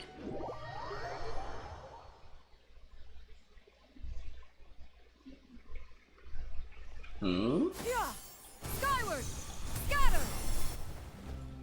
The headquarters of the Humane Society should be somewhere around here. Bernard could show up any moment now. You're the people from earlier. Wait, you're from the guards? After him! We can't let him get away! Oh, I'm playing as Lynette now. Bro, the man's hustling. Oh, the Gardamek just walking. Give it up, Bernard. Mercy. Have mercy. I'll talk. I'll tell you everything I know. The Humane Society has done so much good over the years, and yet you have committed such an atrocious deed in its name. Look, I didn't have a choice, okay? My father cared about those blasted animals so much, he didn't bother to take care of his human wife and son at all. While those animals were showered with love, I lived worse than a dog. No one asked. Tell me, how did you first get to know Pierre? Well, after I took over the Humane Society, it gradually became harder and harder to maintain its operations. Until one day, someone suddenly passed me a letter. It said that I could stand to get a large sum of money as long as I helped them to transport some animals abroad. It was only after a few such transports that I finally understood what I was really transporting. But then, Pierre wrote to me, saying that we were already partners in crime and that I better keep cooperating with him if I didn't want to be reported to the guards. Oh, he's lying. There was a hint of dishonesty in his trembling voice. He's lying. You knew it from the very beginning, didn't you? The reason why you had to go through so many steps just to transport some animals. I'd suggest that you confess everything right now if you don't want to add anything else to your list of crimes. Yes, officer. I would order wooden barrels and flotation devices according to his instructions, and then load the sleeping animals onto a boat. Once I sailed to the location he provided, I would dump everything together into the sea. And a few days after that, I'd come by again in my boat and pick up the animals sleeping in the barrels. Once I had received enough of them, I'd bring them to the harbor to be adopted abroad. That guy, Pierre, he was running the entire show. He set up all the meeting times and found all the foreign adopters. Oh, and he even supplied all of the goods too. I just did the transport. He was the one who planned out and executed everything else. So where is he now? Look, I don't know, okay? I've never ever met him in person. We've only ever communicated through letters. And when did he send his final letter to you? Just last night. He said that the Marechaussee Phantom is now after him, so he's planning to go into hiding for some time. He didn't mention where he's thinking about going, though. But he did tell me to look out for the guards. It's been a few days since Pierre's last appearance. I'd wager that he sent that letter after he found his hiding spot. So, where is that letter now? I burned them. It was on his orders. I had to burn every letter after reading them. I wasn't even allowed to share them with the rest of the society employees. Sure sounds like you're trying to use the lack of witnesses or evidence to pin the blame on Pierre. No, I swear, this time I'm only telling you the truth. Well, we can check the truth of your statements at the Opera House. I hope you know what'll be coming for you if I were to find any discrepancy between the evidence and the testimony you just gave. I know. I swear I was just telling the truth. My thanks to you both. Had it not been for you, I really don't know what would have happened to this case. Bonnie helped too. That's true. It was all thanks to her that Bernard was finally exposed. Bonnie suddenly runs and hides behind you and Lynette. And it looks like she's grown quite fond of you two as well. Then I'll leave you be. Just let me know if you find any other new leads. Oh, she's upset. She's upset she didn't get to catch Pierre. It seems that Lynette still has something on her mind.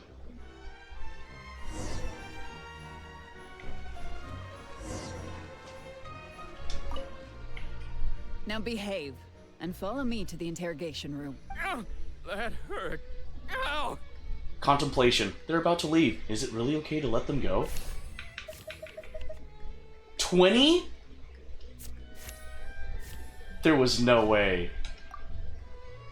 We can leave Bernard's interrogation to the guards. Let's first rescue the animals at the Humane Society. Is everything really over?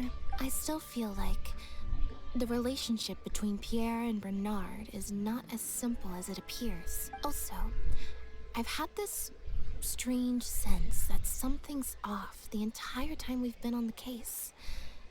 And it has only gotten worse. Ugh. No good. I've still got nothing, and I'm nearly out of energy. Don't force yourself. Just leave it to Linny and the others. Alright.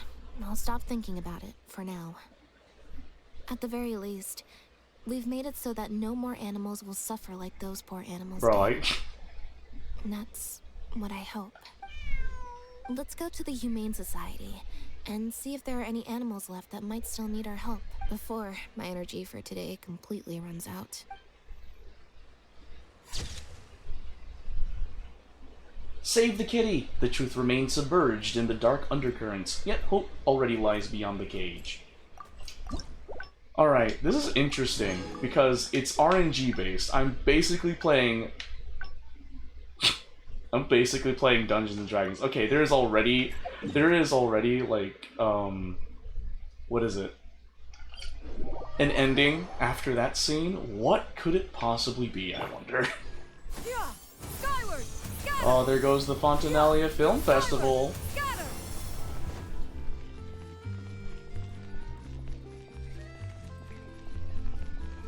Spin crystal. Don't mind me just taking it. Oh! Huh. I didn't like that. I didn't like that.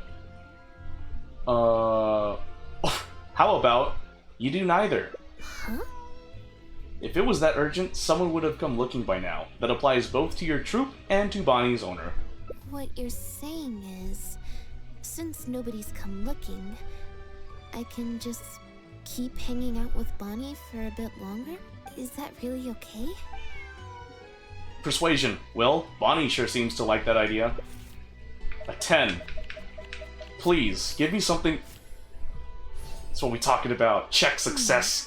You make a good point. We can just stick around here for a while, so if anyone does come looking for you, they'll find you. Okay, well, assuming Bonnie hasn't strayed too far from where she went missing, there's a chance we might bump into her owner in either the Steambird offices or the restaurant. So, stick around here in standby mode?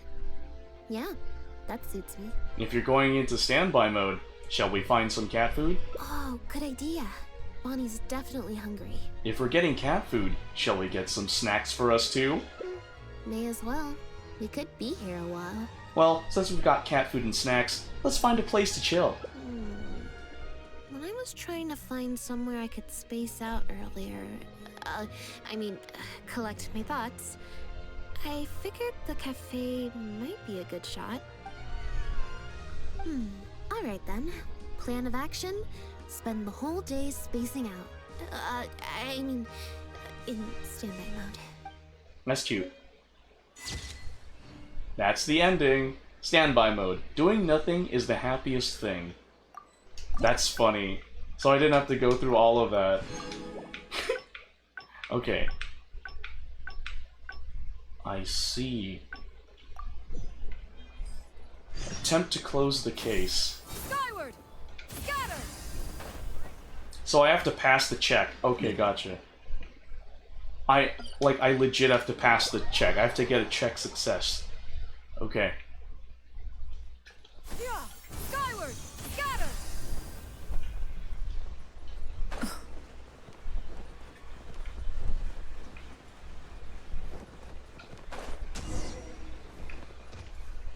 Okay, let me talk to Lynette.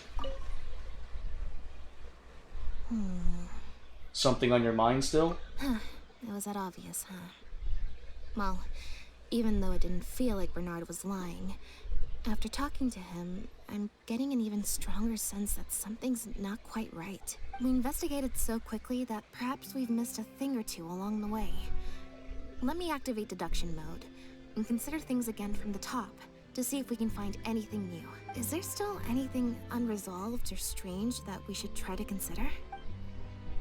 About what we found in Poisson. The Marechaussee Phantom found Bonnie and the Lefebvre pendant at Pierre's residence. That was the beginning point of our investigation. Bonnie. Bonnie has been with Pierre ever since the first meeting between Pierre and the Marechaussee Phantom, and it's why Elodie came looking for her. But that shouldn't be all. Pendant. The pattern on the pendant is proof that its owner is an illegitimate child of the Lefebvre family, but this shouldn't be all. The pet handoff. According to Bernard, the trafficked animals were taken directly to Pierre's base rather than to Poisson. The end of Lefebvre. The Lefebvre family is infamous in Fontaine, and even their innocent scions became targets of revenge, but Pierre just carried the pendant with him as if it was an ordinary piece of jewelry. Initial suspicions. Pierre became the key suspect in the case because of a suspicious cat and a suspicious pendant. Why would he leave such an obvious trail for us to follow when he took so much care to not leave any traces of imitation synth in his home? About Bernard's letters. Bernard claims to have received a letter last night from Pierre.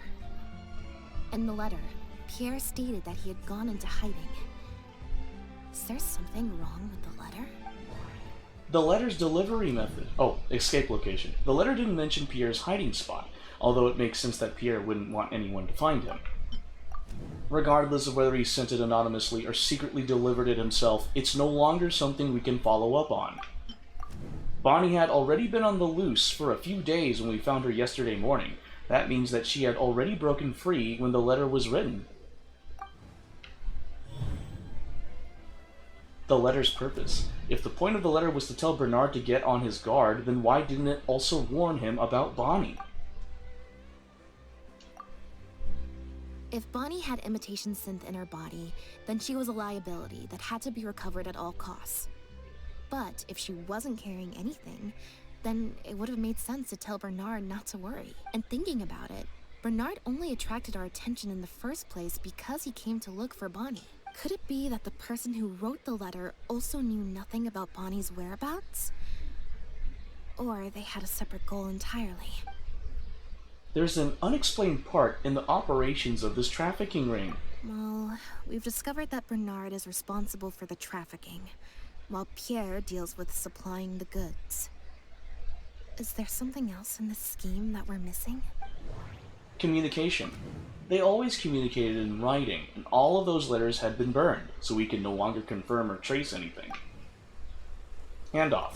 We've already proven that Bernard and Pierre coordinated their handoffs by passing floating barrels to each other on open stretches of water. Connections. Any past members of the Lefebvre family would probably have a number of connections outside of Fontaine. Ledger. Bernard can be compensated for his work after completing a shipment. No suspicious record would be left as long as he receives the funds as an individual rather than through the Humane Society. According to Chevreus's investigations, Pierre had been formally reprimanded for his synth-related research and could no longer get any materials from the Fontaine Research Institute.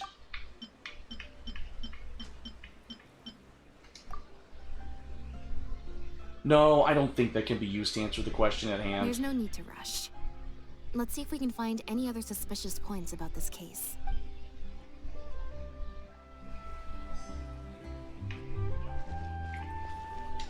Perhaps we are now closing in on the truth. Oh, there's a ledger. Oh, I should have clicked that. Now behave and follow. Ow, that hurt. Alright. Adequate preparation, friendly aid can... Oh... 20. My clue initial suspicions +5. Clue the letter's purpose +5. Give me a 16. Oh my god, are you serious?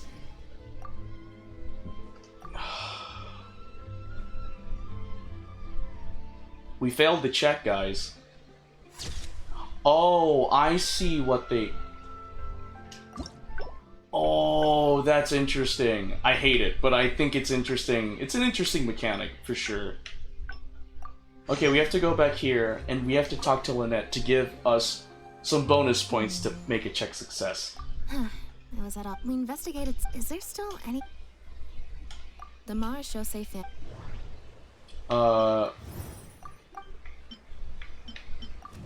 This one.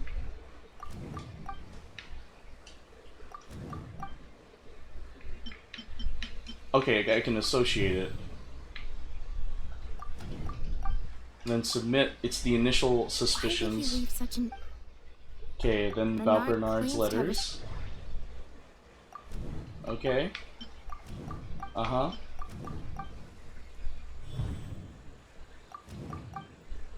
Then we submit that. If Bonnie had and thinking about it, could it be that the...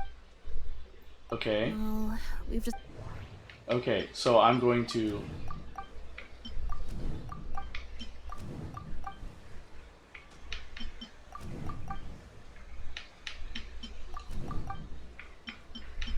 So I said connections. Wait.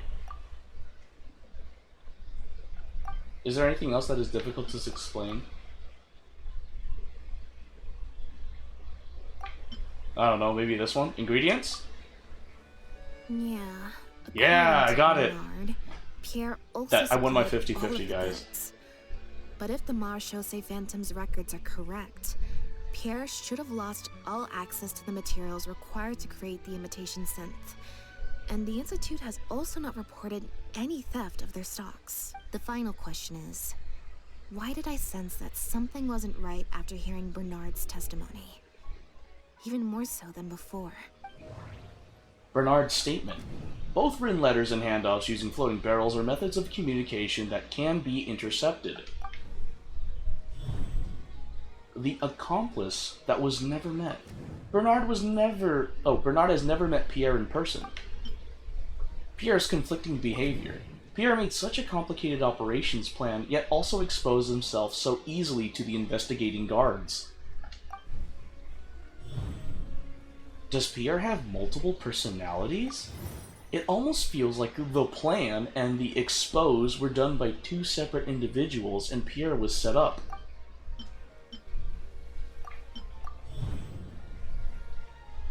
Yo! Yoshi! Right? Hello, long time no see, how are you doing? It's Yoshi, right? Oh shoot, did I get you wrong? I'm sorry. Hello. There's still a third person out there. Even Bernard himself never knew that it wasn't Pierre that had been pulling his strings all along. It was someone else. Deductive mode deactivated. I think we may be close to the actual answer.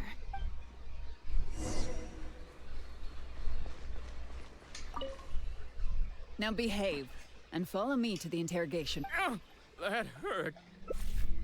Okay, so I'm a guaranteed 20 now. Hit that nat 1. 24, baby! No, we can't let her get away. Hold it right there. Is there something else you need from me, traveler? Bernard and Pierre, they weren't really acting alone, were they? Huh? I see. It all makes sense now. Hey, what are you talking about? Look, even our confessed criminal here has no idea what you're saying. Because he has been kept in the dark all along. And I assume it's the same with Pierre. Bernard thought he was communicating with Pierre, and Pierre thought he was taking orders from Bernard. Could be better. I could be doing better, but thanks for asking, Yosh. But for all this time, neither of them knew that there was a third person all along. Elodie? That never quite added up for me. Why did Pierre feel compelled to return to his home with Bonnie and the pendant, and make them so easy to find for the Marechaussee Phantom? Any animals Pierre received from the floating barrels should have been taken directly to his base, and considering his precarious situation, the pendant should have been the last thing Pierre would leave lying around. Both of these things are in stark contrast to his usual meticulous and vigilant behavior. There's only one reasonable explanation. He was following orders, just like Bernard. He probably received the I was in a car instructions right accident before the last Phantom Friday, came knocking and on then his door. personal stuff, so Bring the cat that's and the what's pendant, specifically and our bothering me. undercover agent If anything. will be sure to help you. Unbeknownst to him, however, the third person who wrote that letter to him had long decided to sacrifice him and Bernard to save themselves. They instructed the two men to communicate through letters and barrels specifically so that they'd never get to meet each other. Honestly, this third person probably planned to sell both of them out from the very beginning. What? You can't be serious. There was a third person involved? If you focus only on Bernard's testimony, it's easy to believe that only Bernard and Pierre were working together. The case appeared extremely simple. Bernard did the trafficking, Pierre the imitation synth production, drugging, and stuffing. With everything accounted for, the third person would then be cleared of all suspicion. Wait. That doesn't make any sense. If that's the actual truth, then as soon as Pierre is caught, he'll explain his side of the story and the third person will... Yep, which is why the third person made sure that Pierre would never be found again. Once they had instructed Pierre to expose himself, the third person wrote to Pierre again, suggesting that everything had been Oh, you taken can care ask, of, I don't mind. and he should take I Bonnie zoned and out for safely like a return to second, his and I base. ended up rear-ending someone. Totally my fault. And put a hole in their rear bumper, so... Ugh. Then they ambushed Pierre and made him disappear. Of course, Pierre's disappearance at such a sensitive time immediately made him a prime suspect.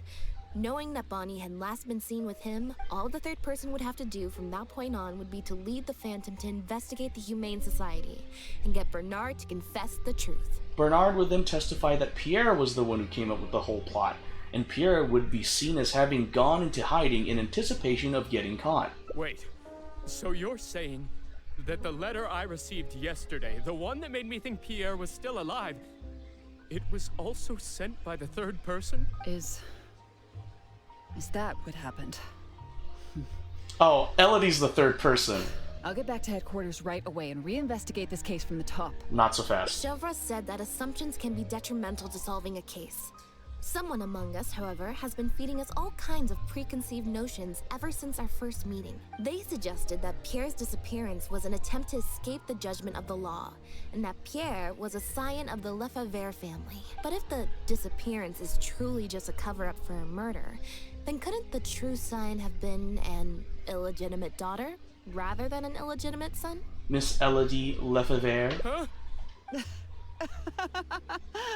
Yeah, nothing too serious, but it's still a hole in someone's rear Haven't bumper. you taken this joke a bit too far? You're right. I did let a lot of assumptions get to my head when I first started to talk to you about the case. I'll make sure to correct my behavior. You deliberately fed us lies, but even you could not control every last detail of your plan. There was a flaw in your scheme, and something Yeah, didn't nothing quite go as serious, planned. which is good. Getting the Marechaussee Phantom to notice Pierre was only the first part of your plan. Had they failed to take notice of the Humane Society, they could have cast a wider net, and you couldn't predict what they might possibly find if given enough time. This, of course, was the main weakness of your plan. And once the Special Patrol and Linny got involved, it became even harder to control the outcome of the investigation. As someone accustomed to acting from behind the scenes, you didn't want to take the risk of personally proposing a raid on the Humane Society. So, You thought about pulling a few more strings, so all the suspicion would point towards Bernard and his society. A great option, of course, would be to also dispose of Bonnie and leave her body at Pierre's base in anticipation of a later discovery. Once the Phantom expanded their search, it would only be a matter of time before they found Pierre's base. If a cat last seen with the suspect turned up dead at the imitation synth base, it wouldn't be long until the Phantom would figure out exactly how she had been mistreated and turn their eyes towards the one organization that has been sending boatloads of animals out of Fontaine. However, something unexpected happened at the base. Bonnie managed to escape in the chaos. It was probably during your ambush of Pierre. You didn't even have the time to check if she had already been stuffed full of imitation synth. Still, you soon found another opportunity. Before long, Bonnie had made her way back into the city, and even popped up on the Steambird. Like Bernard, you desperately wanted to confirm the contents of her stomach, so you hurried to find us. Unlike Bernard, however, you were hoping that Pierre did have the time to make her swallow a load of imitation synth. While investigating the suspect's cat, we unexpectedly discovered that the suspect has been smuggling imitation synth using living animals as intermediaries. That was your plan, in any case. With that, you'd have been able to lead the investigation towards the Humane Society. But Bonnie was very lucky. Bonnie had managed to escape before Pierre was able to stuff her full of imitation synth. That part of your plan could no longer be carried out. But as shrewd as you were, you came up with another plan right away. You manipulated the Traveler and I to help you identify Bernard as a key suspect. You knew Linny was investigating the case with Chevreuse, and you also knew of Lynette's previous encounter with the Lefebvre family. You used the Lefebvre name as bait to get us to join your investigation. With 2 extra bodies around, the Special Patrol is sure to soon take note of the strange event of Bernard somehow having a reason to look for Pierre's cat. So, what you're saying is, I went to all that trouble just for the chance that you might put forth the suggestion that would lead you down the wrong path. Of course, you did far more than that. Just now at Lumidu's Harbor, were you not the person who highlighted the suspicious activities of the Society? By showing us the port's travel logs. You even highlighted the Society's activities during your compilation of the logs, so they'd be immediately visible to anyone examining the records. Moreover, the logs contained no records of the Port Authority's activities.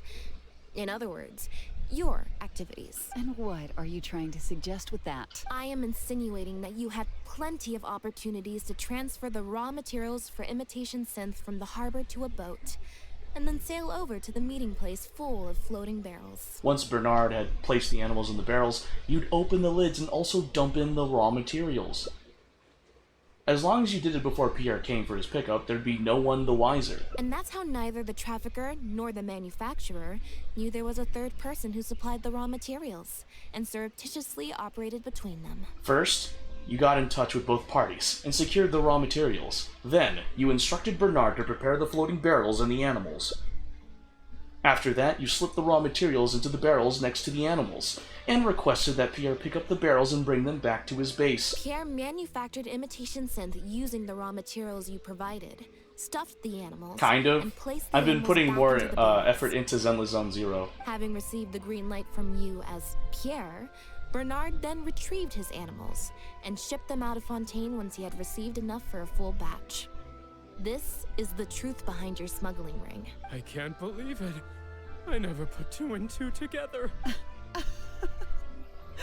You've sure got an extremely lively imagination. So what do you think she's going to say next? Ever thought about a career in writing crime novels? But do you have any evidence? Ever thought about a career in writing crime novels, huh? It appears that it's quite easy to predict what you'll think or say. Then if we apply that to this case, we can also think of a few places to look for incriminating evidence. You know very well that this case will not end until Pierre is found. So you will have him commit suicide out of fear and shame to end the investigation for good. That way, you can also pin the blame for the overseas smuggling activities, the theft of the Wait, this is just like confiscated Lenny's raw story materials, quest. and This is even such the like a Lefebvre 10D name. chess type of like After all, Smuggling ring. dead men tell no tales. But you still want it to appear as if he had sent that last letter to Bernard. You don't know stuff as So usual. you You're have to fine. make sure he cannot be found until after Bernard has confessed. Zenless to Zone the Zero is like one of police. the Hoyo versus New games. I don't know if you know about that, Yoshi. To do that, you either will hide his body until you found an appropriate time to set up a fake suicide scene, or you'll dump it someplace where it'll be hard to determine the exact time of death. Submerged in water. Oh, you for don't? instance. Ah! Yeah, no, it's a really cool game. I'm gonna play it after I'm done with this hangout The event. location would ideally allow Which, you to keep the body Jesus hidden Christ, for I some didn't expect time, this while hangout event also to be letting so you keep freaking an eye long. on it. An example of such a place may be somewhere in your own boat, or underneath the waters near Lumidu's harbor. You could also keep it in a very cool environment to be handled later, or set a fire to make it look like he had burned himself to a crisp. There are only so many options to hide a person's time of death, after all. As long as the Phantom investigates each of the possibilities in turn, they'll surely find Pierre's remains. Especially since, as the prime suspect who will now be taken into custody, you will no longer have the time to move him, or set up a fake suicide scene to cover up the murder. How absurd. And on what grounds will you order my arrest? Don't think for a second that your spouts of nonsense will amount to any kind of real argument. After all, I'm... Elodie Lefebvre, as the captain of the Special Security and Surveillance Patrol, I hereby declare you as a suspect in the case. If you have any objections, you may raise them later during interrogation. Chevrus! Lenny! You're here too! That's right. We received a message from Lumidu's harbor that you were going to investigate the Humane Society. We didn't expect to run into you at such a critical moment. While at the harbor, we noticed something else extremely interesting. Apparently, Right? you often used all kinds of excuses to swap your shifts. And if one were to match the times of your shifts to the activities of the Humane Society and those of certain foreign ships, they'd find them to be an exact match. That's just a coincidence. Yes, I'm sure you have already thought of a dozen different ways to explain away the suspicious activities.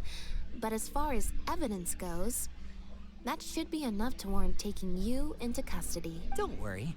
If it turns out that the guards are still unable to find any evidence after all this, Lynette and I will do everything in our power to clear your name. Although judging by her reaction, I assume no follow-up from us will be needed. The Lefebvres were infamous for using disguise and infiltration to achieve their goals. Who would have thought that they would have planted someone within the guards? Judging from the timeline, they likely arranged for you to enter the guards before the fall of the clan.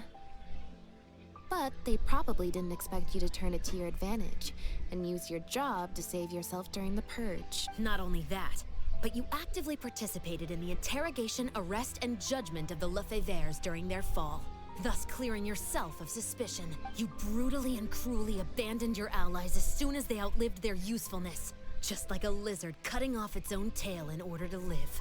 You've been doing this for years. So you played me like a fool after all? Ugh! Bernard is suddenly knocked out by a sudden strike. What? What? What was that word you used? Ally? You think that someone as foolish as him is worthy to call himself my ally? They were worthless scum. All of them. I knew it. Not just Bernard and Pierre, but those Lefebvres too. They always just saw me as a tool. I lost all my chances of a normal life just because I was born into their lot. Not only that, but because they wanted me to become an undercover agent, they stripped me of my name, too. I had to live in constant fear of them while they were alive. And even once they were gone, I had to continue to bury my heritage and my name. Always worrying that their enemies would come knocking at the door. Do you know anything about what I've been through over all these years? My life as the last Lefebvre? I don't, and neither do I care. No one asked about your past. You can save that speech for the trial. Okay, I have my reservations about that. Are you for real? Aren't you a Lefebvre victim too? Elodie, you're the only one still living under the shadow of a name. That's enough. Keep your hands where I can see them and do not resist arrest. If you have more to say, save it for the interrogation room. What a joke. What a joke. Hey! Don't come any closer. She gonna blow herself up? What's that? This device seems a bit odd. The small device that Elodie took out appears very crude, as if it's made from paper mache. You know what this is? I've secretly planted loads of explosives in the Humane Society. Just one step closer, and whether they're cats, dogs, or just unlucky human employees, they'll all be blown up into Wait, hold on. I feel so bad. I have meta knowledge. Surely, you bunch of I have meta knowledge, guys. Right? Oh, shoot. Let me see this. Oh, we have different options.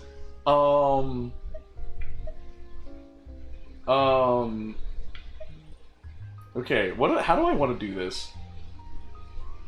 Intimidate? I don't want to do that. She's been through a lot already. Deception, stealth. I prefer persuasion. Try to convince Elodie to surrender. Ah, 15! God! Surely you bunch of goody two-shoes won't let that happen, right? Whoa, just calm down for a minute here. That's enough! I have nothing left to say to any of you! Gardamex, get him! Not good. She's trying to escape. We need to end this fight as soon as possible. Bro, how do I lose that check? Let it rain. Go, go, Bip! Water jet! Yeah! Scatter! Skyward! Seize the skies! Skyward! Scatter! Yeah! Scatter! Skyward! Scatter! Yeah! Skyward! Yeah! Scatter! Skyward! Skyward! Scatter! Yeah! Yeah! I did it. She's hot. Who shot? Huh? Good thing I've already bought enough time to escape. As Elodie begins to believe that she may have finally made it, she is knocked out. Phew. So I was right after all. It's easier to deal with the person causing the problem than the problem itself. And what about that device she had? This is it. Looks like it's just a toy. So she really was just bluffing. I wanted to persuade her. Why she suddenly flipped and knocked out Bernard. He probably knew that there were no explosives at the society. She also pretended like she had a villainous breakdown, as if she had no choice but to kill to escape her life. Well, given that she never even showed her face to Bernard and Pierre, I had my doubts that she'd have gone to the society in person to plant explosives. Thank you for your help, everyone. I'll take them back for thorough questioning and find someone better to take over the Humane Society. I might need a few statements from everybody. Would you be able to come with me? If statements are all you need, can Linny provide them on my behalf? I still need to go back and explain some things to the crew. I also had an appointment with the Traveler before we got interrupted. Oh, wait. You mean when you said I could stop by your place? Probably shouldn't do that when Linny's there. Contemplation. What did you say again? A 14. I just fail all my checks, don't I? A lot has happened since then. I'm referring to when I invited you over for some tea and also to spend some time with Bonnie. Screw Once these I'm done talking stupid with the checks. troop, I'll take Bonnie home and make a nice cup of tea. You'll be able to find us outside of my door. That's so stupid. I hate that. Oh, getting that check and making me lose affinity to Lynette really did bother me, so that is stupid. Skyward! Scatter! Get a 2. I mean, I know it's Dungeons and Dragons, but that's so freaking annoying. Black tea and a cute kitty. Truly the best combo for standby mode. Want some? A cup of tea, please. I hope you'll like it.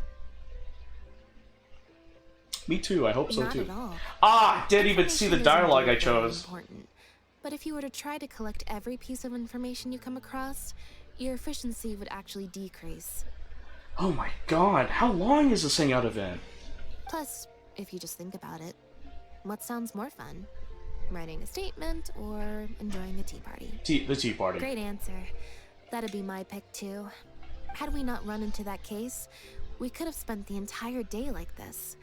But now, I'm running low on both time and energy. The key isn't how long you spend in standby mode. With quality time, you should be able to recharge more quickly. You're right. I can sense it. I'm recharging very quickly at the moment. I still have a question, though. When did you start to suspect Elodie? Something about her rubbed me the wrong way since the very beginning. But to be more precise, it was probably around the time when I saw Bonnie try to get away from her. After you arrested Bernard? Back then, Elodie tried to get close to Bonnie. Elodie tried to get close, but Bonnie deliberately dodged her. Maybe Bonnie had tried to evade her before at Pierre's base. Or perhaps Bonnie just instinctively knew that she wasn't a good person. Not everyone who likes cats is a good person. But if cats like you, you're probably alright. Fair enough. Humans tend to overthink things, but cats rely on their instincts, and they're pretty sharp. I mean, just look at Bonnie. She took a liking to you the moment you met.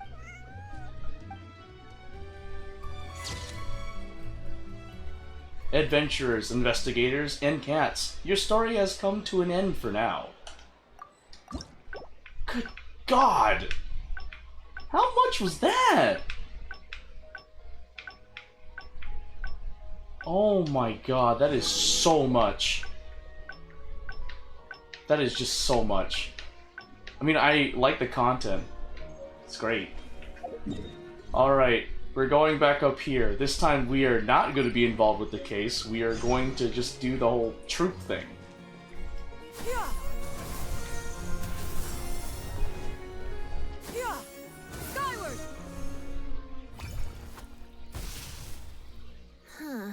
I didn't like that. I think you should head back to the drinks reception. Back to the drinks reception. I mean, clearly you don't want to go. You could just... Nope, I said it was your decision. I'm not gonna waste any more energy dragging my feet. Besides, the drinks reception is technically part of the job as an official publicity event. So, if I bail on it, You'll feel guilty inside. I might get sued for breach of contract, and that would be a huge pain in the butt. One other thing. Do you want to come with me? If you're free, I mean. Sure, then you'll have at least one friend there. Hopefully that will make it more bearable. Thanks. May it not be as long as that other route. Jesus Christ, that was long. I know I like long stories, but like, Jesus. I'm dragging my feet trying to finish this hangout event. This is the longest hangout event I've ever done, in my personal opinion. Oh my There gosh. you are, Lynette.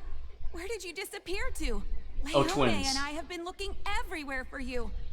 Wait, where did you get the cat? I found her outside. Do either of you happen to recognize her? I don't think so. Could belong to one of the guests, I suppose. She has a lisp, that's cute. That was a long shot. Oh, Sorry, shoot. couldn't help you, Lynette. Laundry. I shall be back.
Hi guys, thank you for being patient. Not only did I do laundry, had to talk about personal problems with my mom. Like, not personal problems towards my mom, it was just a personal problem I'm dealing with.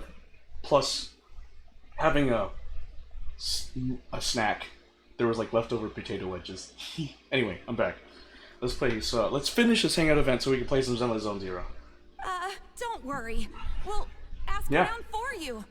Leone's probably just being forgetful. Thank you. I appreciate it, Rit. Maybe you could leave her with us. We'll take her to the reception desk and see if they know anything. And if not, we'll just keep looking. Sure. I would help, but I'm a little preoccupied. Sorry to dump this on you. It's no trouble at all. We're happy to help however we can. Also, if it's no trouble, I mean, could we maybe get an autograph? And maybe a photo too? Leone, you can't spring that on her now. Not while she's working. At least wait until the event's finished. One last thing, Lynette. Director Mary is looking for you. We'll take the cat to the front desk now. See you later. You're so popular. I'm not usually required at these kinds of events, so I don't even have an event mode. Alright, guess I'd better go see the director. You really don't want to go. Spectacular choreography, a masterpiece of mise en scène, and the performance, oh my, groundbreaking, dripping with je ne sais quoi. My congratulations on another magnificent show, sir. Yes. I, for one, was particularly captivated by the clearly allegorical narrative undertones. The Lost Puppet shines a spotlight on the impact of technological advances in our modern society, particularly as they relate to changing modes of emotional expression and the challenge of mutual intelligibility. What? Speak one more rich word and I French Revolution your butt. Bruh, I'm not blaming you, Rit. I was like, you're literally saying jargon for saying it was good. Give me my claymore. Such a pioneering work, so far ahead of its time. A tour de force of avant-garde theater. Tour de force of avant-garde theater? Really? I can already see the headlines of tomorrow's newspapers. They will certainly be singing your praise, Director Mariyu. Marry who? But it was a group effort, of course. To convey emotions in a silent show with no facial expressions, the entire cast had to go above and beyond. Everyone truly outdid themselves. Speaking of the cast, Jillian, another strong performance from you in Director Mariyu's latest show, as of course we've all come to expect from your numerous successful collaborations to date. That's quite an overstatement. I've only ever played supporting roles. On that point, you stated a few months ago in an interview that you were looking to secure a leading role in your next show. What led you to the decision to stay in a supporting role this time around? We had a discussion about this, and while Lynette hadn't previously performed in an acting role, we were blown away by her talent, and she was a perfect fit for this character. Quite simply, this was the role she was born to play. Oh. So Mariyu is manipulating her career, gotcha. Exactly. I was honored to share the stage with her. Lynette worked extremely hard in all of the rehearsals, and she's an incredibly talented actress. I see.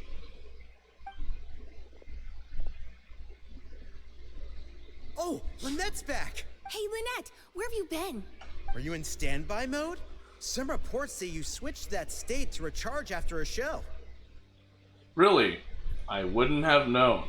Ah, method acting, of course. Such a compelling portrayal of a mechanical puppet could only be achieved by an actor who lives and breathes their role even while offstage. Okay. Those seemingly stilted movements were in fact an inspired portrayal of the character. Huh? The ostensibly bad acting, in reality, was the product of supreme acting skill. What do you mean? Send me isekai you in. Bruh, like, they're making a bowl. Like, Amari basically said, your acting of acting like you don't know acting is supreme acting. Basically, he thinks that she's acting as if she doesn't know how to act. Like, what the... Gonna let her rip. Beyblade! Let it rip! I went outside. Bro, she's just like, shut up. So I played with the cat for a bit. She just outright was like, guys, I just was chilling with a cat. A cat? We've long heard that you are a kind soul, as well as an incredible actress. No wonder your debut performance has garnered such popularity. Oh, cool, bro. Ease up on the praise. That voice, I love that voice. I think it's funny. Box office records for avant-garde theater. Why? I love their voice love their voice acting. Rit. Why am I slurring? Oh my god. There is something in my Coke, I swear. Anyway. I believe they don't need to. Just beat them up. Say that the act of performance itself is the actor's true means. You're just trying to say. Ah, I see. Pray tell. What do you mean by that? At this point, I'm actually doing Honkai Star Rail right now. Any comments? I'm about to say a slur. What the fudge? While you slurring. What the fudge? Mm-hmm. Right, exactly. She gave up. She went along with it. But don't you want the fans to know how you're feeling right now? After the hugely successful opening of your first ever show? That's true. I'm sure the fans would love to learn a bit more about you, too. How interesting. Oh, shoot. Insight. Observe Lynette to see how she's doing. Do I get a 14? Success. Lynette's voice was so deadpan during the interview. She sounded like an auto-reply bot. Hold on. Lynette has only just finished performing. She needs to recharge. Oh, really? I'm so sorry. How rude of me. Dang right. Oh, wait. Am I not gonna have enough materials to completely level up Firefly's traces? You're the traveler who's been in the news. Did you come to see the show? No, not really. Wow! Are you a fan of Lynette too? Do you have any comments on her first performance? You and Lynette struggle to keep up as you're both inundated with questions. At long last, the crowd eventually disperses. Are you alright? Yeah, it's just... Turns out, even with you here to share the load, I can't cope with this stuff, even in Tea Party mode. Tea Party mode? It's a power-saving mode for participating in conversation at tea parties. Normally, I can get through an entire conversation just with, Oh, that's true. And how interesting. My condolences that you have to deal with that. But at a tea party, I'm not normally subjected to a constant stream of questions. The energy consumption of that interview just now was 3 times as much as the average tea party. It's a big adjustment. Give it some time. Maybe after a few more interviews, you'll get used to it? I think I'd rather pray that I never have to do it again. Dang, girl. That's a mood. Lynette, Director Mariu would like you to join the group photo to commemorate the successful opening of the show. A group photo? Yes, a group photo. It's just the members of the troupe. What a along shame, with Maloney right? and Corentin. Everyone's waiting for you. Everyone's waiting for us? Whoa, did you hear that, Lynette? Alright then. Dang, you really See you in a minute. You really just don't. You really just don't. you genuinely just don't. That's essentially what she says. She just, I don't. 3, 2, 1, smile. My thanks to each and every one of you here for your help in making The Lost Puppet a success. You're welcome. The group photo is already being printed as I speak. Really? That's really cool, bro. You can collect your copy from the first floor after the drinks reception concludes. No way. It'll serve as a reminder of this fabulous performance every time you see it. That's crazy. Marry you! Get over here. Let's have another drink. There's a few things I need you to glance over for me. Wait, that means the reception still isn't over? I thought the group photo was the final hurdle. Well, at least there's no more people. Bro, are you, like, angry at Maryu? Because I feel like Maryu is the antagonist of this route. I just need to find somewhere to switch to standby mode. Schlong sucking is fine. Oh, what they're doing? Like, kissing up to the higher-ups, huh? I hope. Bruh, she ain't surviving anytime soon. Where are you? Can I just... Ah, Shenyun's elemental skill isn't high enough to go to the second floor. Farina! Hotel de Bour's Ile Flottante is as wonderfully sweet. I'm so glad that we see, like, Farina in a hangout event. I love this hangout event now. Farina, you managed to get an invite to the drinks reception too? Traveler? Lynette? Oh, wait, hold on. What do you mean, managed to get an invite? I'm an expert in the dramatic arts. Of course I was invited. Excuse me, princess. Actually, people wanted to hear my comments on the emerging art form that is the masked mime show. So then, what did you think? Remarkable. And a You wanted very to... worthwhile No, don't artistic off endeavor. yourself. I would be sad, Exploring a Rit. character with no lines or facial expressions who can only communicate how they feel through their movement. Your performance was beyond anything I could have imagined, Lynette. Clearly, this was a very suitable role for you indeed. Basically, I think And? I'd give I'd it feel a sad. positive review overall, just not as gushing as the crowd downstairs. So, you thought they were pretty over the top too? In fairness, it's normal to bring along some vocal supporters for publicity when a new show opens, but still, this was something else. I care. Then again, I'm no specialist in avant-garde theater. Maybe I'm just not well acquainted with their review criteria. Or maybe it's because I came to the show with some preconceived expectations. I did happen to see the original draft of Maryu's script a while back. What original draft? Oh? He didn't show it to you? It must have been a few months ago. He came to me to get some advice from an experienced performer's perspective, and then asked if I could write a few reviews of his new play. I had a lot on my plate at the time, so I had to turn him down. I only skimmed a few sections, but they seemed quite different from the final version. I can't say I remember the plot, but I don't know. The protagonist just seemed more complex, I guess. Especially Gonna in eat? the last Alright. two scenes. Enjoy your eats. Still a mechanical puppet on the outside, of course, but she Alright. seemed to have more emotional depth on the inside. Emotional depth? Oh, I'm just thinking aloud here. Don't take it to heart. Besides, a script and a play are two very different beasts. There are so many fine details to consider when turning a story into a stage production. More than most people could imagine, especially with a novel art form like a masked mime show. I'm sure Maryu had his reasons for the changes he made. Change of topic. I see you've escaped the crowds to seek refuge on the second floor. Fame can be overwhelming at first, can't it? Perhaps you'd benefit from hearing about the experiences of a veteran celebrity such as myself. No thanks, I'm good.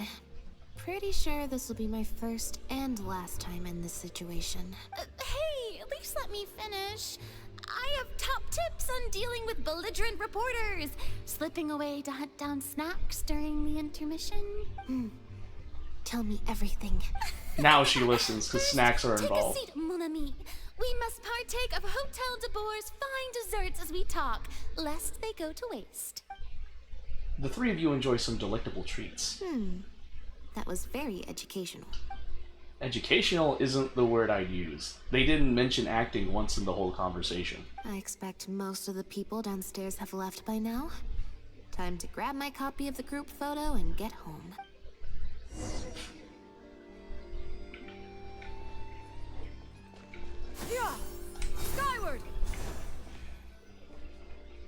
photo must be in this envelope right here.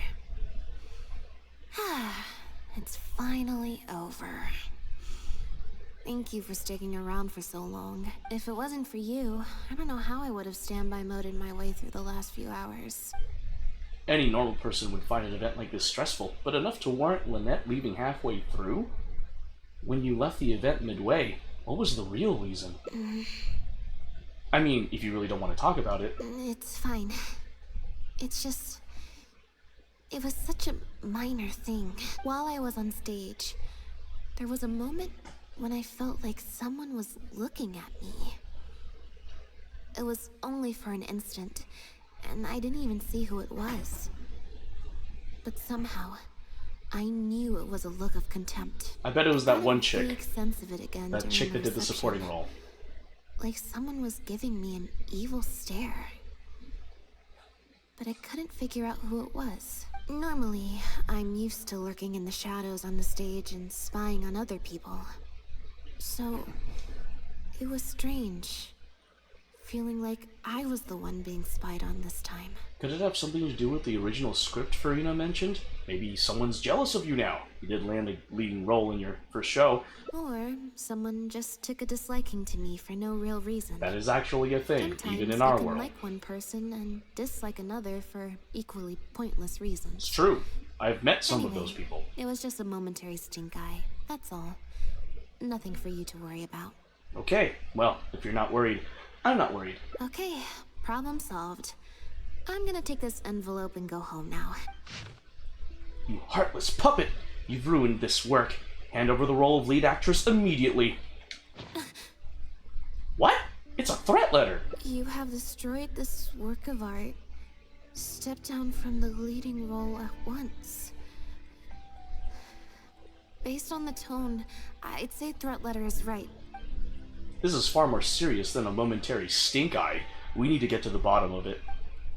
Examine the letter to see if there is anything amiss. Think back to what was happening on the first floor while we were taking some time out.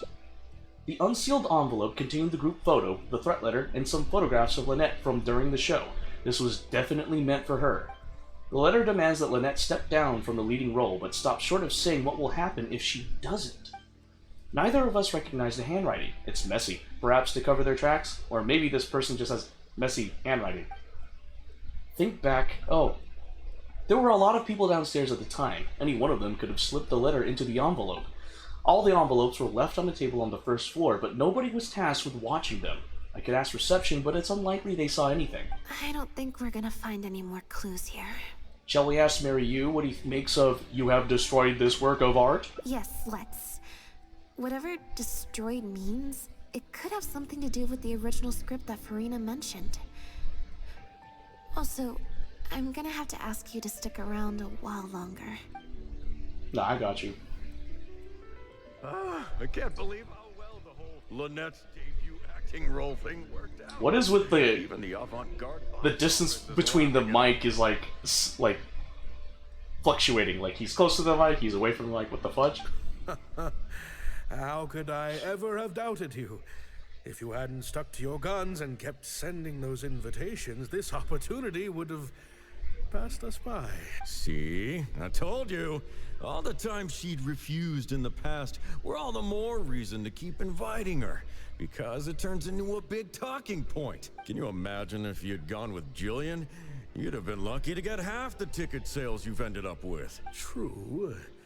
Well, Jillian still needs to get a few more productions under her belt. Oh, Mary Yu's not happy about that. Do you have a moment, Director Mario? If it isn't the star of the show. We were just talking about you. Oh, and is that the legendary Traveler with you? I'm guessing you're here to discuss the show with the director? Oh, you're a talented and hardworking actress, Lynette. It's no wonder you're getting such rave reviews. Oh. Despite his effusive words, the look in his eyes suggests he's not quite so delighted with Lynette's newfound stardom. I'll leave you artists to discuss your work in peace. Maloney? Maryu, make sure you give your star performer and her friend your full attention. I certainly will. Lynette carries the fortunes of our entire troupe on her shoulders. Who was that? Mr. Maloney. An investor or something, I think. I've never asked him. So, what can I do for the two of you? I'm afraid I'll have to dash soon as I'm meeting some friends from the newspaper. Otherwise, I'd love to stay longer. We won't take up too much of your time. We heard that the original script for The Lost Puppet was quite different from the final show. I'm kind of curious to know what the protagonist was like in that version. Oh, well, this is a surprise. I didn't think you'd be interested in that sort of thing. It's not uncommon for scripts to undergo major changes as they're being brought to the stage. But I'm afraid there's not much to tell you in this case. The protagonist has stayed the same from the beginning to end. A mechanical puppet with a bumbling body but a sensitive soul. A stranger in time who doesn't belong.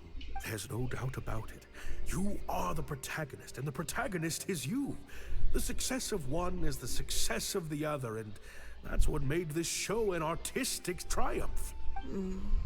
Sorry, you've lost me. Can you put it in plain words? All right then. Delving deep in the search of core truths is the job of an artist, after all. You shouldn't give your attention to early drafts of the script, Lynette. All it would do is sow confusion where you already have clarity. The current script is the final version because it is the best version. Not true. And your I disagree with that performance statement. brings that script to life. Why, if it weren't for you... Dude, Mario, you're literally like shoving praise. You're hiding your answer under all this praise. Just give it to me. If everyone is happy with Lynette's performance, then how do you explain this letter? What letter? Oh my goodness! Destroyed this work of art? Really? Well, Director Maryu, any idea who might have written it? No. Who on earth would write such nonsense? We found it in the envelope containing the group photo. Could it be someone involved in the production? Absolutely not. Without Lynette, this show would be over. Everyone's hard work would go to waste. No, there's no way that this is someone from the troupe. Well, is there any way Lynette could lie low until this blows over? Yeah, maybe Jillian could fill in for me for a while. What? No way, out of the question. The protagonist has to be played by Lynette. Jillian can't... She's just not what the audience is looking for. Oh. Maryu's eyes are darting around, and he's lowering his voice. Huh? I've got it. It's a competitor. Yes, this letter must be from a competitor of ours who's trying to get under Lynette's skin. You can't lie low. That's just what they want you to do. The moment you step back from performing, they'll put their rumor mill into overdrive and drag us through the mud. They're just waiting for their chance to kick us while we're down. A competitor? Really? Definitely. Those lowlifes. Slander and libel are all their specialties. They drown out the truth with a flood of misinformation, and they stop at nothing once they get riled up. You sound very familiar with their methods. Do you have a particular suspect in mind? There's so many of them out there. Fame always seems to attract haters, no matter what you do to try and keep everyone happy. But don't worry. I will get to the bottom of this. Stay strong, Lynette, and keep up the good work on stage. I have to go and meet my friends from the newspapers now, but rest assured, I'll be discussing countermeasures with them. So, a competitor, huh? Do you think that's it? I kinda doubt it. We've dealt with those types before. Usually their goal is to steal our venue for their own show, or to cover up a scandal by planting a story to divert public attention. But at the moment, I don't think anyone's got a reason to do any of that stuff. Let alone pull a stunt like this. A threat letter is quite extreme. Besides, when I felt that evil stare, I'm pretty sure it was coming from somewhere backstage. So that rules out a lot of people. I'm actually more concerned about Mariyu. When I mentioned Jillian, his reaction was pretty unusual. So you noticed that too. Especially since Maloney mentioned that the initial plan was to cast Jillian as the lead. Sounds like there was an original protagonist as well as an original script. I should probably go talk to her. Do you know where she lives? Yep. She told me she lives in the Fleuve Sandra. Oh, that neck of the woods. Fine art and good food. Ah, what a wonderful life. Hello there. It is a pleasure to have met you on this fine day, dear guest. My name is Vanijim, and I am the owner of this establishment. If you have any comments or suggestions regarding the menu or performances, please do speak your mind. I will do my best to provide you with more comprehensive services. Alright, to the Fleuve Sandra. It's crazy how people can get from the Fleuve Sandra to, like, the Court of Fontaine. It's crazy. I'm excited for Natlin, baby! Let's freaking go! When Natlin drops, I know all of my resources are going to that. Lynette? What are you doing? You're not welcome here. I've been to the Fleuve Sandra plenty of times before. And this is the first I'm hearing about me not being welcome. Things are different around here. You might be used to a crowd of bootlicking morons fawning over you wherever you go, but not down here. We know what you are. Bootlicking morons? She's got a bone to pick with you, I guess? I don't know. I've never met this kid before. Gina, stop that! Go home now! Jillian! No buts. How many times do I have to tell you? That had nothing to do with Lynette. If you don't leave right now, I swear I'll never invite you to one of my shows ever again! Jillian! I... Just because Lady Farina speaks highly of you, it doesn't mean you're all that. Actually, it does. Few more choice words from Gina. Gina's always been a strong-willed child. That's why I never let her visit me at work. It's okay. I have younger siblings too, so I get it. She's in her rebellious phase, huh? If you let angsty kids get you riled up, they'll drain all your energy. So don't worry, I won't let it get to me. Well, the situation's a little different in this case, but still, thank you. So, what brings you to the Fleuve Sandra? We came to see you. Can we talk about the original protagonist? We heard about it from Maloney. He said you were originally supposed to play the lead. Maloney, huh? Of course he couldn't keep his mouth shut. I'm sorry. I never mentioned it because Director Mariyu was very clear that I mustn't let any of it affect you. Circumstances have changed. Lynette received this letter. What's this?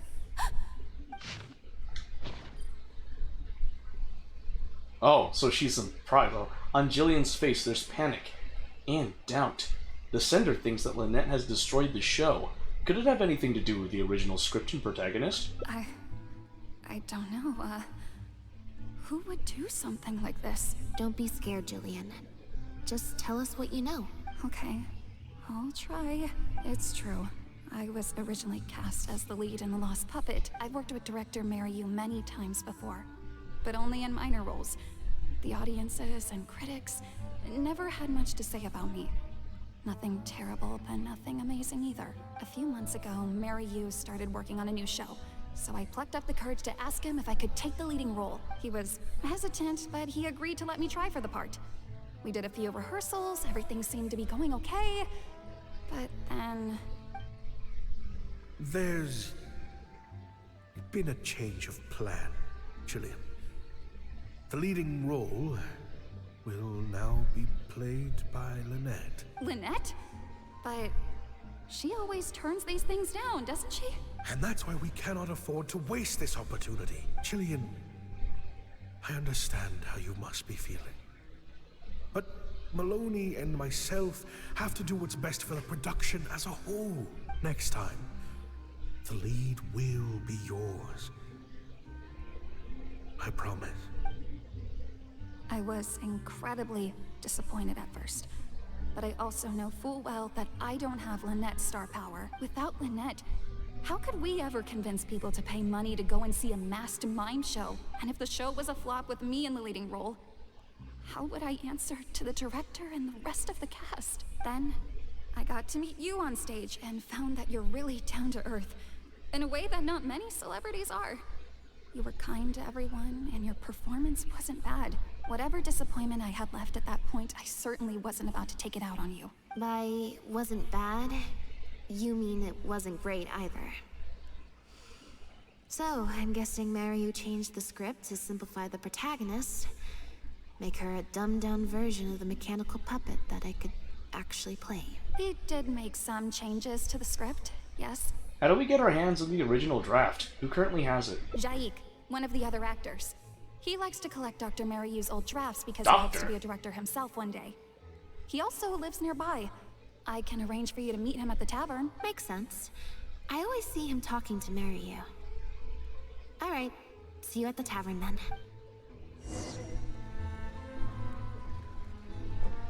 Yeah! Skyward! Scatter! The tavern! Here! No, not on the roof. The tavern! Okay. After waiting at the tavern for a while...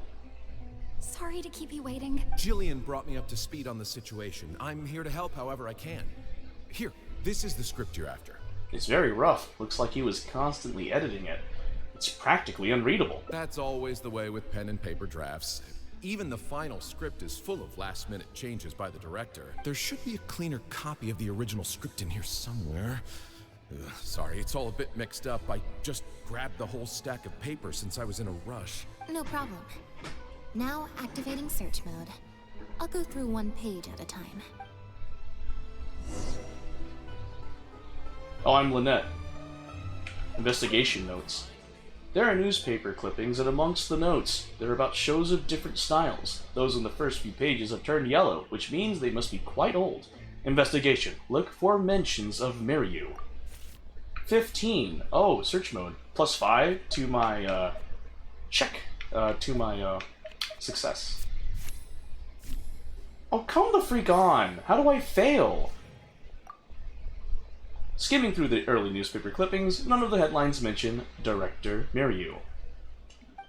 In more recent years, there are many reports praising Maryu as a forward-thinking director, one of the greats of his era. Investigate original script. Let's see what differences there are between the current version of The Lost Puppet and the original script. Investigation. Read carefully. Surely I can get over a 12. Thank you, finally. 22. Yes.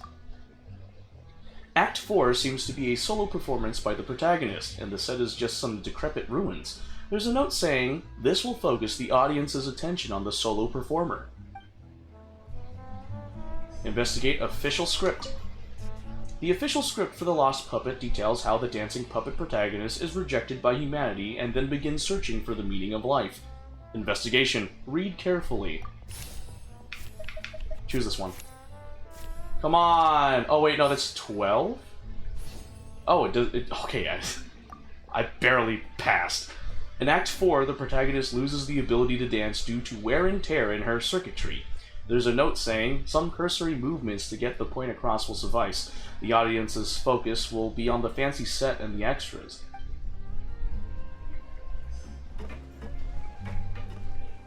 Can I talk to these two? I can. I wonder what got into Director Maryu. Maybe he's been quietly struggling with something. Investigate old drafts. These scripts seem to be Maryu's older works. Some photographs of the live performances are attached. Investigation. Skim through. Oh! A Nat 3, guys. A Nat 3. The photos from recent years show fancy venues and polished sets, but the earlier photos show much humbler venues. I don't see anything else noteworthy. Yeah, because I'm failing my checks. Investigate manuscript. Maryu's original script is littered with amendments. It's practically illegible. Investigation. Read carefully. Choose this card. Why not? Oh, I passed. Thank you for the search mode investigation check bonus. The reason it's so hard to read is that it's been edited with correction fluid multiple times. I'd estimate that each line was rewritten at least 3 times. Looks like Miryu wasn't happy with his edits. The protagonist returns to the ruins where she began and performs a dance in honor of her deceased companions. She dances until her joints have rusted stiff and mechanical parts are falling from her body. Yep. That's not something a novice could hope to pull off after just a few months of rehearsals. The basic plot is the same. She loses the ability to dance due to wear and tear in her circuitry, but there's much more emotion behind the scene. The memory of her former companions coming to peace with her life. The simple set and solo performance means the lead actress has to carry the whole scene herself. It's a much more demanding role than in the final script. Frankly, I think that the original script is much better. And the original lead is the best fit. Jillian, shall I go tell Miryu to put you back in the leading role? What? Are you serious? But the next show is at the Opera Epiclese. It's such a huge opportunity. But not such a rare one for me, though, right? That's different. This isn't you as part of a magic duo. It's a chance to star as the main character in a show. You'll reach whole new heights of fame. Fame in small doses has its perks, but too much and I'll get overloaded. But if you play the lead, the fame will be yours, and I get to be free. Sounds like a win-win, don't you think? It'll never work. There's no way Director Miryu or Maloney would ever agree to it. The set for Act 4 would need to change, as would all the marketing materials. And that would mean asking Maloney for a lot more Mora. Changing actors at the last minute is just Maloney too for Mora? If anything went wrong, it could bankrupt the whole troupe. Plus, Maloney's friends have already published a ton of articles saying Maloney's this is the role friends, that Lynette is eh? going to play. No one else can play the protagonist now. If Lynette quit the show and I took her place, it would destroy the reputations of Maloney's friends. None of their future articles would have any credibility. if Lynette left, they'd sooner stop the whole show than let me take her place. Stop the whole show? But all the people in the troupe, months and months of everyone's hard work would all be for nothing. No wonder Miryu will say anything to try to keep Lynette on board. Convincing him to replace the lead actress won't be easy. Contemplation. Is there any other way? Oh, these are the check bonuses from all my check successes from investigating the manuscripts. Or the documents. Alright. So, I need a 15. So, I need... I need a 9. Okay, cool. We passed it. 21, baby! Judging from those documents, Miryu's true intention seems to be... I have an idea. You do? What is it? All we need to do is this. You explain your idea to the group, which is what? You're keeping me in the dark. Plan. I'm in. What? You know, it's a little crazy, but it might actually work. No way. It's not worth taking such a huge risk just for a chance to be in the spotlight. Jillian, you said before, whatever disappointment I had left, I wasn't about to take out on you. In other words, that disappointment is still there, but you've kept it bottled up inside. Be honest. You still hope to play the leading role, don't you? But the thought of putting so many people out just for my sake? You think they'd be put out? That's not how I see it. Jillian, you were more dedicated than anyone during the rehearsals for the original script.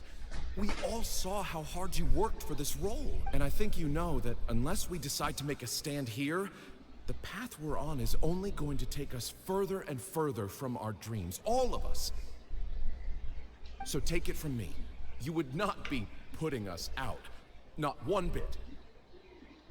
Ah, Jaix. Whether the plan succeeds is up to you. You guys...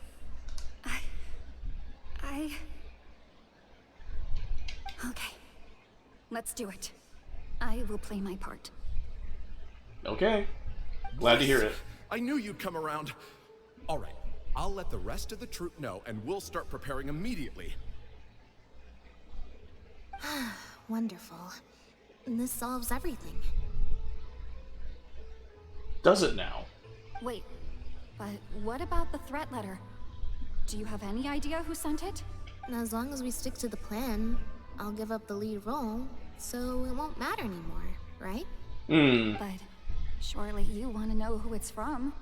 If they're out there and no one's keeping an eye on them, what if they come looking for you? Well, then Lynette will go looking for them. I doubt they will. It's supposed to be a threat, but they didn't even say what would happen if I don't meet their demands. Plus, the handwriting is kinda childish. Doesn't look like a professional intimidator to me. Who knows?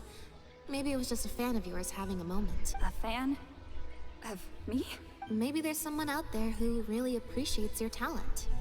Even in the supporting roles. Contemplation. Could the letter be from one of Jillian's fans? Oh, it's a 10. Please, let me get higher than a 10. No! I don't think there's any solid evidence. It's getting late. We should be leaving. Huh? So suddenly? Come on. Lynette grabs your hand and leads you out of the tavern. Oh. You notice the faint sound of sobbing in the corner as you're leaving the tavern. I'm such an idiot. Oh, it's Gina. Oh, it was Gina. Sorry for manhandling you. You looked like you were seconds away from figuring out who sent the letter, so I had to act fast. Actually, I have no idea. It was Gina, Jillian's sister. Wow. Just because Lady Farina speaks highly of you, it doesn't mean you're all that. I'm so sorry. Gina's always been a strong-willed child. That's why I never let her visit me at work. Farina hasn't released her official review of The Lost Puppet yet, which means Gina disobeyed her sister and secretly came to watch her at work. I guess she must have snuck into the drinks reception and overheard our conversation with Farina. She idolizes Jillian, both as an older sister and an actress.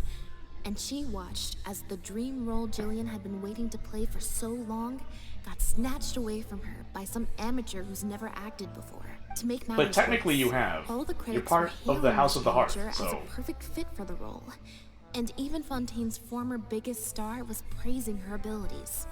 It was too much for her to take. She wrote that letter in a fit of anger. Yeah, that pretty much sums it up. Aren't you gonna confront her about it? Like I said, getting angry at angsty teenagers is draining. Besides, if it was my younger brother or sister and they found out I'd been treated unfairly or had an opportunity stolen from me, they'd definitely do something far worse. I can imagine. I was in Jillian's position once. Back when Linny and I were starting out, before we got famous, we just had to take things a day at a time. Doing our shows, slowly trying to build up our reputation, so I can understand Gina's frustration. Still, she could definitely use some pro tips on how to write a threat letter. No wonder she is so hostile towards you. She must have been the one giving you that evil stare, right? No, the way she looks at me is indignant, frustrated, but not malicious. Plus, she didn't even try to hide how she felt. Whoever was giving me that evil stare was backstage. Blending into the crowd at a drinks reception is one thing, but trying to blend in backstage, where everyone's on high alert waiting to be called on stage, would be a lot more difficult. We'll find out who it is before too long. In 2 days' time, at the next show, I think it will become very clear. On that note, guess I'll see you at the Opera House. Bye for now. Okay, so 2 days' time. 2 days later. Oh, I got an achievement? Let's go. Hey! Emo gems!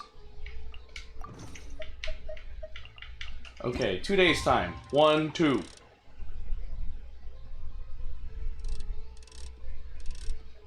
Something like that, right? I don't know.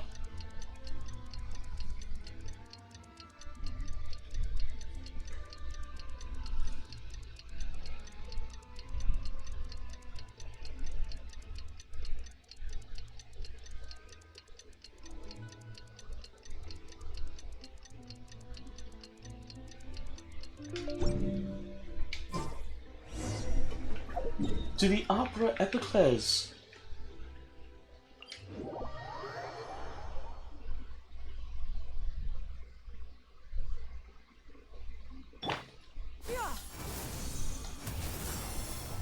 Yeah! Skyward! Scatter!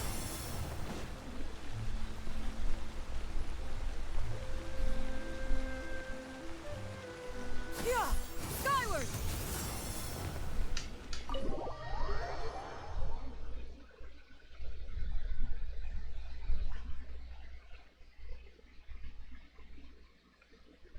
Yeah!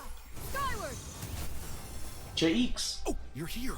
Lynette and Jillian are busy getting ready, so please come with me.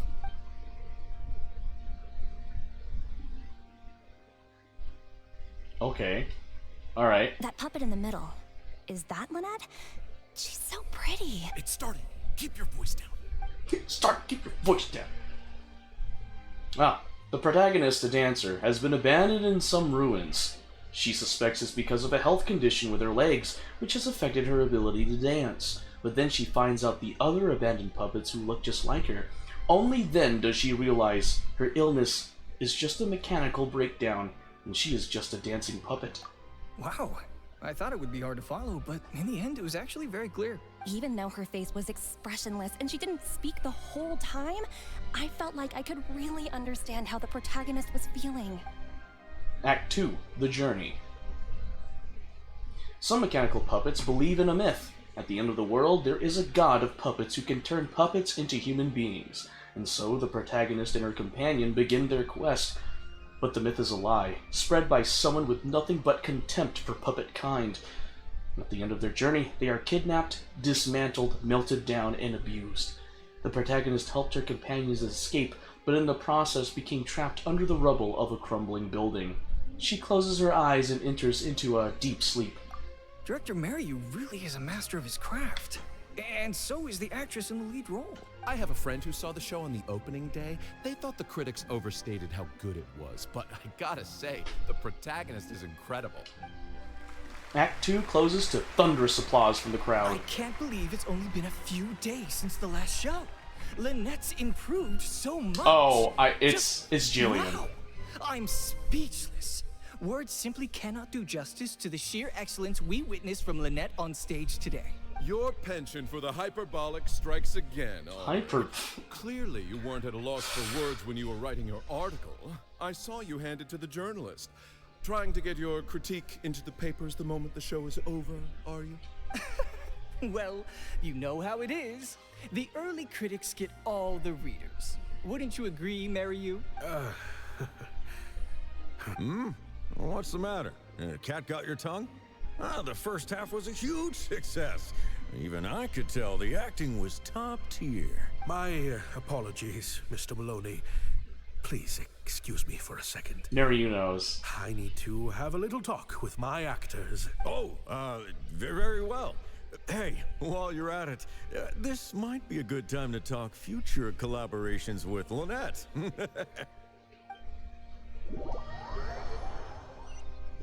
Bro, Mariyu knows. He knows his own guys truth. Sure this is gonna work? What if Director Mariyu pushes back? We're already halfway there. We can't back out now. All we need to do is stick to the plan.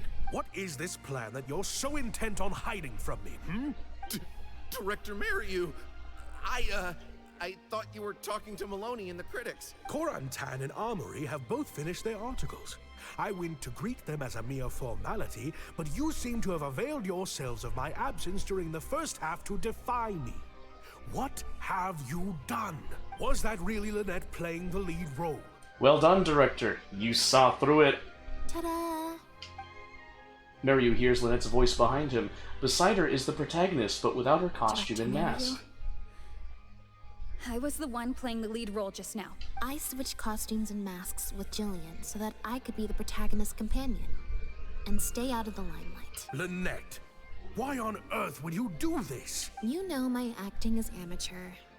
The only reason I'm being seen as a pro, let alone a pioneer, is because you have critics supporting the show. But right now, there's a whole audience out there, and you have no hope of paying them all off. If you put me in a leading role during the first half, they wouldn't be expecting anything more. But what happens now that they've seen Jillian in the role? If you force me to play the lead in the second half, they'll be wondering, why is the actress suddenly giving such an underwhelming performance right at the climax of the whole story? Is it because she's not a good enough actress to play the role? Or is this director not always cracked up to be? Were the critics wrong? These are just some of the questions that will be on everyone's minds during the second half. And those questions will follow them out the doors of the theater after the show ends. Do you think the critics will still have any credibility then? There's only one way for you to save your reputation. And that's to keep Jillian as the lead all the way to the end. Absolutely not. I'd sooner announce that we're having technical difficulties and need to stop the show. If I keep Jillian as the lead for the second half, what do you think will happen in the curtain call when she takes her mask off? Everyone will see that we've changed actors. What will your fans think? They're only here because of you. And what about all the critics who support you? If we Lynette doesn't care. them, it'll be the death of the Let me say it again. show. Lynette doesn't care. There'd be tickets to refund, fines to pay for breach of contract. The whole troop's hard. After that thunderous applause after Act 2, I don't think so. Cost us? Negative money. That's how much it would cost you, because you're gonna get a profit, because Jillian is just that good of an actor. You can't just take a job on a whim. Yes, we can. Abandon your responsibility the Yes, moment we you can. don't feel like doing it anymore. Tell us why. Games Tell us of why other you people's put Lynette in the pots and lead dreams. role. Come on. Director, marry you, please. You're not being fair to Lynette. Actually, Jillian, he's half right. I did kind of take this on a whim, but my responsibility here is making sure you get back the role that belongs to you. And I guess part of that responsibility Linny. lies with me, considering I badgered you into accepting the job. Look who finally decided to show up. Did you bring all your props? Sorry I'm a little late to the show. Work's been keeping me pretty busy lately. Linny? What do you want? Do you think you can snap your fingers and make all my problems magically disappear? Yes. That might You be could. a little tricky, but instead, I could make something else magically appear. What's this? A draft complaint letter, my contract, your legal fees, reimbursement for the tickets, and an advance on the penalty fee for breach of contract. Mr. Mariu, I'm stepping down from the leading role, regardless of whether you choose to cancel the rest of today's show. If you do suffer unforeseen financial losses from this, you're free to seek damages as per the contract. And if you want to file a lawsuit, there's a draft here that you can use if you need it. I can't believe this. You're literally handing me a lawsuit against you with a straight face. Of course. All this Mora, it's a pittance to you, isn't it? Must be nice to have the luxury of prior success and fame. Look at us. We're huge stars. One minute we want to go on stage. The next we feel like backing out of the contract. But that's okay. We're famous. We can afford it. You have no respect for other people's work. You're treating other people's hopes and dreams like a big joke. Like you did to Jillian. You freaking How hypocrite. much this show means to other people. You don't even care that the whole production might have to shut down because of you. That's not true. I do care. And I'm under no illusion as to how much this show means to you. Oh, brilliant deduction there. Of course it means a lot to me. This is my show. That's the only reason I asked you to be in it in the first place. Really? Then why do your eyes tell a different story? The way you look at me, it's full of contempt, almost as if I've destroyed your work of art. Ah, so it was Mariu. He's the one who was looking at Lynette with contempt. What? I would never think that. A couple days ago, I asked some associates to do This is some all digging happening for in the intermission? There's an intermission, right? Interested Because to know Act 3 is who coming up else you soon, invited just to saying. play the lead apart from Lynette. Surprise, surprise. Turns out that all the other famous actresses you asked either had prior commitments or weren't a good fit for the role. They all turned you down. And I would have turned you down too, if not for an unlikely set of coincidences. You didn't send those invitations because you were looking for a better actress than Jillian, but because your investor wanted a big name in your show, right? Director, marry you. It's clear as day that Jillian is an outstanding actress, but fame was the key factor, and that was the one thing she didn't have. To get Maloney on your side, you chose to make Jillian the understudy, and then look for an opportunity for her to take the lead.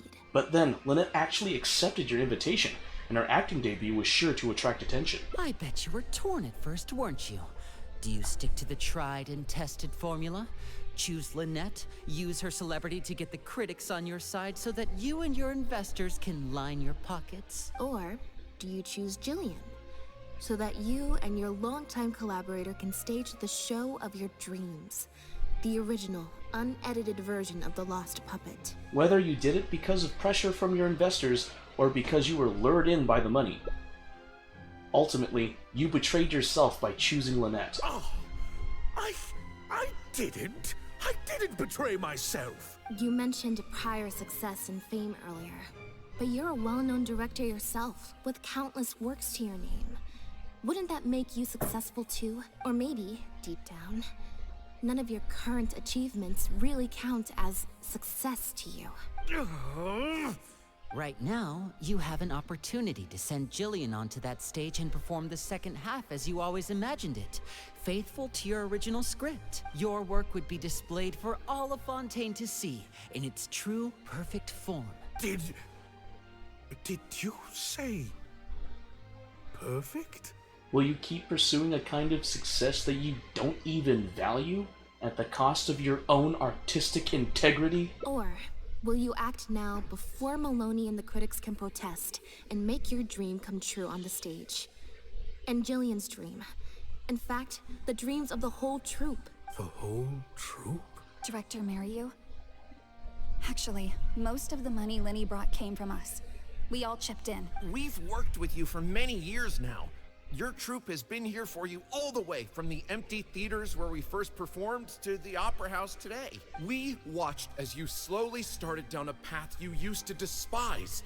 The path of powerful connections, drinks receptions, backdoor deals with critics, and collaborations based on fame instead of talent.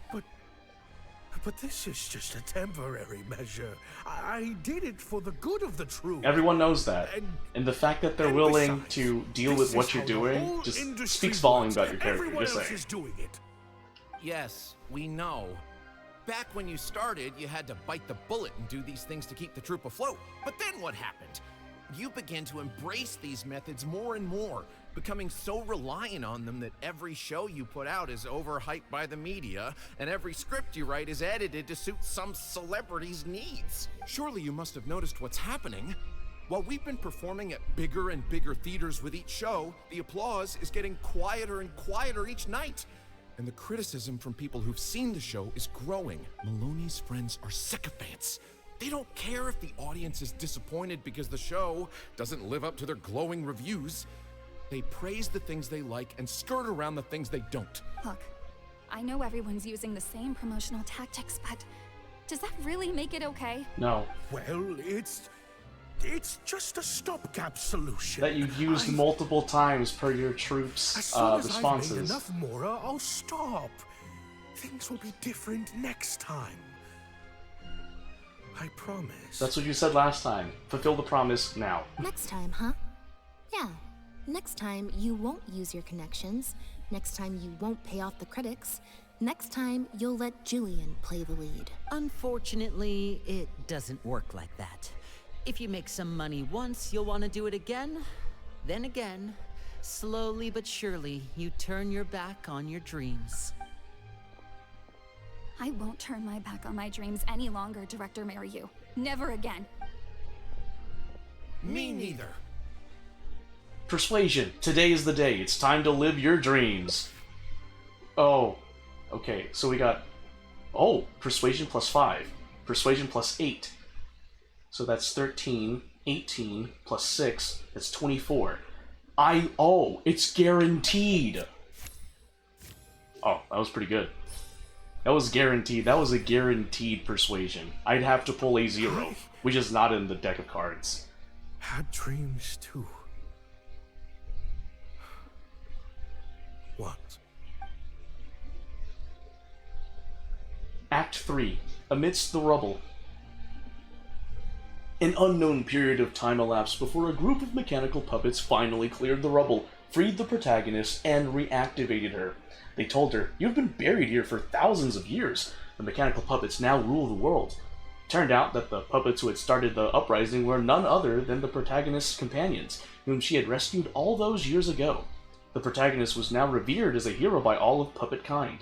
The mechanical puppets asked the protagonist what she wishes for, but she only wishes for one thing. The plot here seems a little different from what the reviews said. The protagonist wanted to return to the stage, so the puppets replaced all her parts with the latest ones available, built her a grand opera house, and summoned a huge audience. And in the end, she forgot herself amidst the applause and cheers of her fellow puppets. Hey, no spoilers! Huh? Wait, hang on, that's not even what's happening. The set has changed back to the one from the first act. Oh, Archons. Please let this work out. No need to be so nervous, Director Mariu. We only told you Lynette would be quitting the show to get you to make a decision. We wanted you to believe that this show would have to end after today, no matter what you decided. But in truth, I believe that if we choose our words carefully, there's no reason we can't get Maloney to come around and keep the show going. Lenny is putting his experience at fooling people to work. You two should definitely keep in touch. You really thought this plan through. But I'm not upset about what you've done. What's worrying me now isn't how Maloney will react or whether the show will get cancelled. It's the audience. I've always thought the original script is better, but will it move them like I've always hoped? When Jillian does her curtain call, will they applaud her? What if people only came to see the show for Lynette? And because of the reviews, what if they don't really care about the show at all? It feels like I've been hiding inside my safe little castle for too long. And now I'm scared to go outside the walls and hear what people really think. We're right here with you. We'll watch it to the end. Act 4. Amidst the Ruins. Original script. The protagonist rejects the other puppets' offer of new parts and a grand stage built in her honor. Her only wish is to see her companions again, but she is told that they gave their lives for the revolution. Their bodies lie buried in the ruins where they first met. The protagonist returns to the ruins alone, to where her journey first began. She performs one last dance before the graves of her companions. Her circuitry burns out. Her parts come loose and fall from her body, but she keeps dancing until her body completely shuts down. It has taken her thousands of years, but at last, she has finally found a reason for dancing. Wow. Okay, this ending is much better. I love how they brought back the set from Act 1 and gave it a whole new meaning. What a fantastic twist. Time for the curtain call. It's the moment of truth. The applause continue after I take off the mask. Yes. I could always leave my mask on. No one would ever know.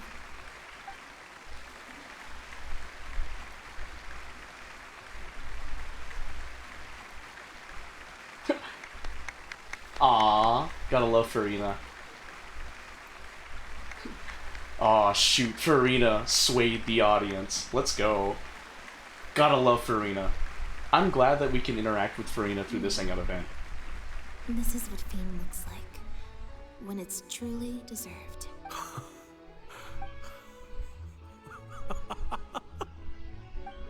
Aww. Jillian, you were amazing!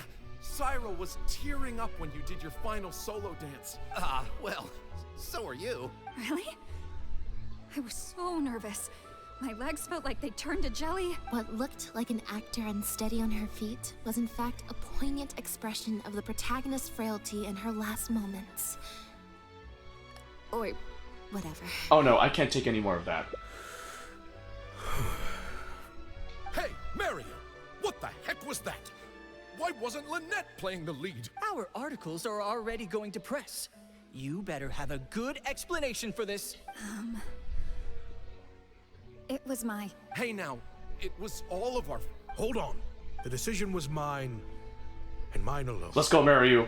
They had nothing Redeem to do with yourself. it. If you have any concerns, gentlemen, then please direct them to me. Marry you? So it was you? Well then, I trust you'll have no objection to me pulling the plug on this production. His worst fear is coming true. Time for Act 5. Director Mariu, Mr. Maloney, what on earth is going on? Why was Lynette not in the lead role? It took a lot of convincing from me for her to accept the role. Let's go, Lenny. I had to turn down some big work opportunities to come and watch her performance today. You have some explaining to do. Lenny, it was all his idea. Marry you.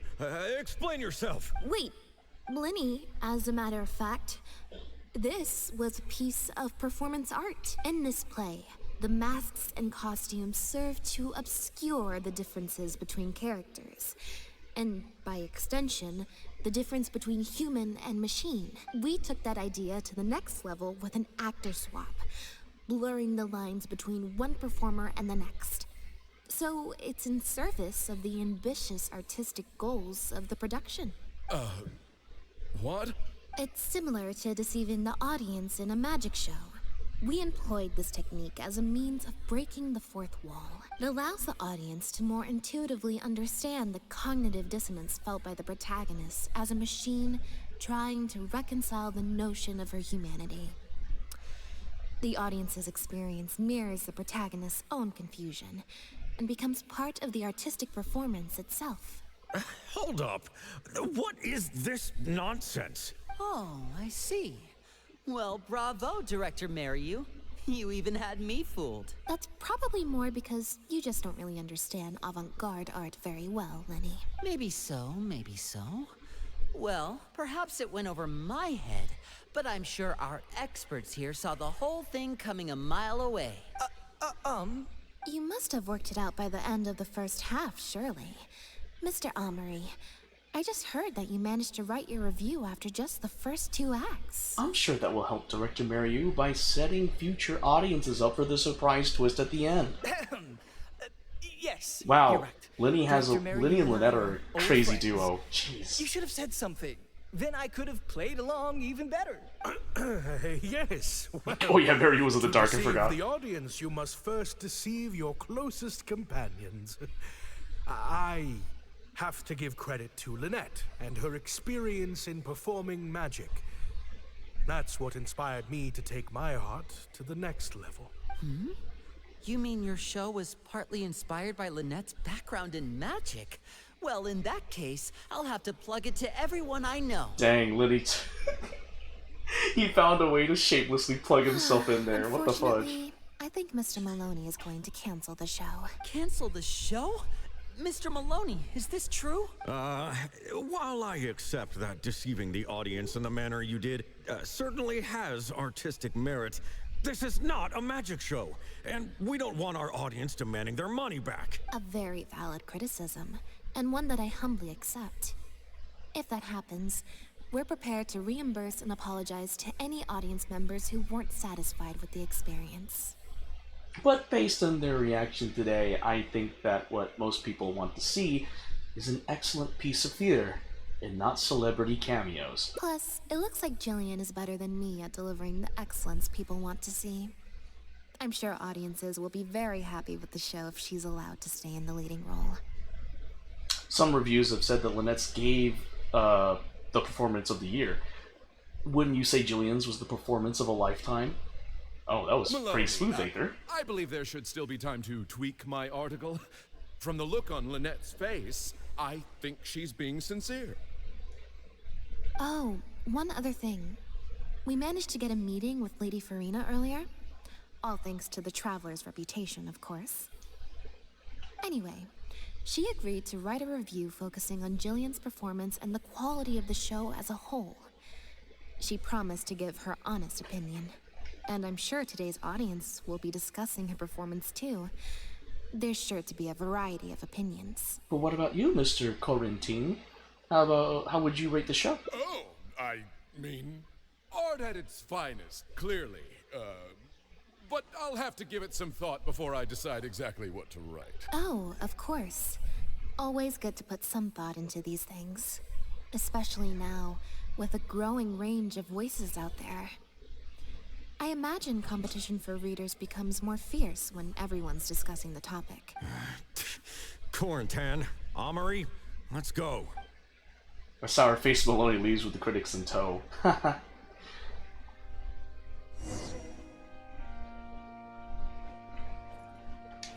Do you think this move needs jazzing up a little? Not jazzing up, per se. I was thinking more like break it down, you know? Gina? You snuck in? When? I thought I told you no visiting me at work. I'm sorry, Jillian, but I had to come.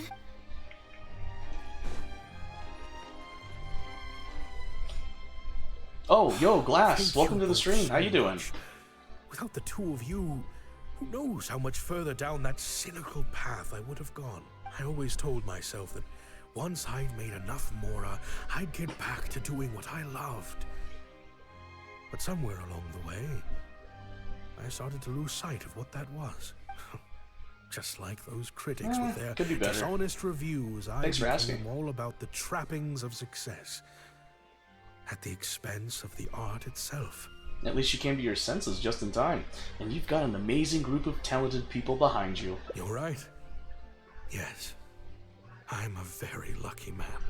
Anyway, enough about my problems. What are we going to do about the threat letter that Lynette received? I've been looking into it a lot over the past couple of days, but it doesn't seem like it was one of our competitors after all. Ah, yes, about that. Lynette, do you have a moment? Wait, you're Jillian's sister, right? I'm sorry. Gina insisted on coming to see Lynette. I couldn't stop her. Lynette, I'm sorry!